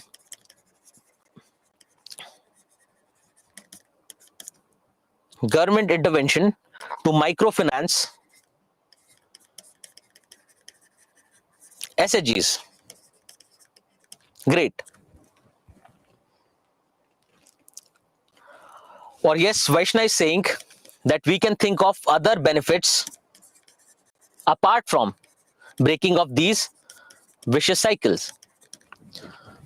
Great. So you have 3, 4, 5 conclusions, and this is just heartwarming to see that most of you are now contributing to the discussion. And see, if say would not have discussed, I would have told you maybe one or two kinds of conclusions or introductions. Now with your inputs, you get multiple perspectives, multiple ideas. And with this, you also understand that there is not just one way to write an answer. There's no perfect answer as such, right? So the structure has to be, so structure remains the same, but within that structure, you can exercise the flexibility. Okay, moving on to the next question. The penetration of self-help groups in rural areas is promoting participation in development is facing socio-cultural hurdles. So what are we talking about? We're talking about the specific socio-cultural dimension or socio-cultural challenges related to self-help groups. What will be contained here? You know that very well, right? So the body part is not going to be a problem. You have to just write socio-cultural hurdles. Now think of your conclusion. Your conclusion will obviously be based on various suggestions to overcome these socio-cultural hurdles. Right? It will be based on various suggestions to overcome these socio-cultural hurdles. When they say examine, you just also give a glimpse of how these these SHGs are overcoming these social cultural hurdles. So introduction, yes, okay, let me cover the introduction so that you understand that idea better. Introduction can be about other hurdles apart from socio-economic hurdles, socio-cultural hurdles, other hurdles. Then it can be related to examples or instances from your newspapers of a failure because of socio-cultural hurdles.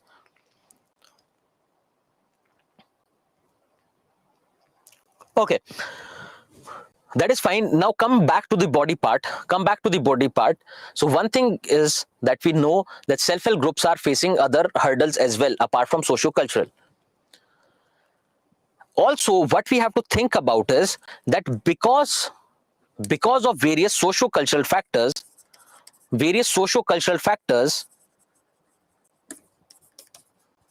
becoming reason for success.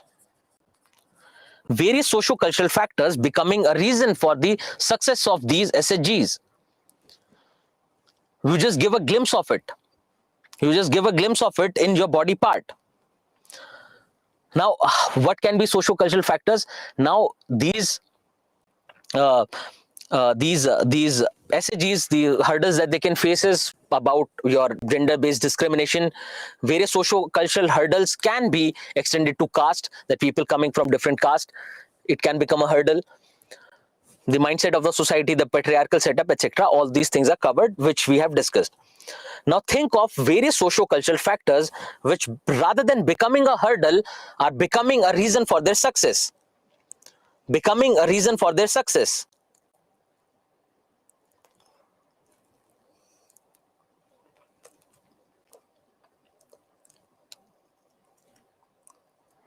Unity among the group, the cooperation among the group, right? So these people coming from weaker sections cooperating amongst themselves to make this a huge success. Great. No, Prashant, the idea of every action having or attracting an equal and opposite reaction cannot be extended to social issues. See, yes, opposite, we are fine with it. There will be opposite reaction to every action. For example, backlash to globalization. For example, in every aspect you'll find, right? But it need not be equal. Newton's law is fine, but it need not be equal. So trust among the members. Now you find that because of this cooperation, it can also lead to their success. Familiarity of the members, yes, because they're coming from the same neighborhood, same community. Generally, these are homogeneous groups, so it might not become a hurdle. Rather, it can become a reason for their success. Okay.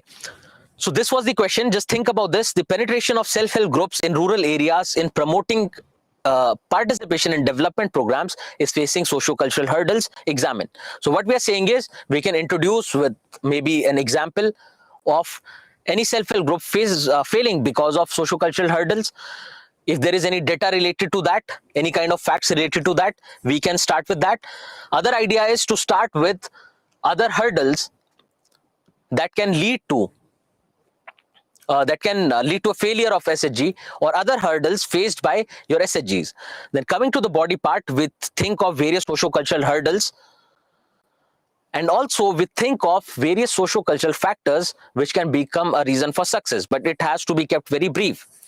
Then we can conclude with suggestions to the problems or the socio-cultural hurdles that we have highlighted. So I've given a few things here. You can just go through it.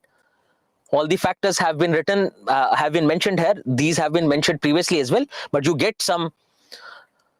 get everything in one place. So okay, you just try writing that answer and then you go through this. Now think about how do SHGs sometimes fall short in addressing the root causes of poverty and inequality in a region. Okay, so before looking at the answer which has been provided in the next slide, what you have to do is, because today we have say overshot the time already, you have a webinar, so consider this as your homework. Just try to conceptualize this question. You have the answer, but please, it is for your own betterment, please do try conceptualizing this question before you look at the answer in the next slide. Caste has already been mentioned. Okay, so with this, let's conclude our discussion for today. Tomorrow what we'll do is we'll go through this question and we'll think of the structure, and then we'll move on to cooperative society and ultimately your design and implementation related issues with your policies. Thank you everyone. Good night.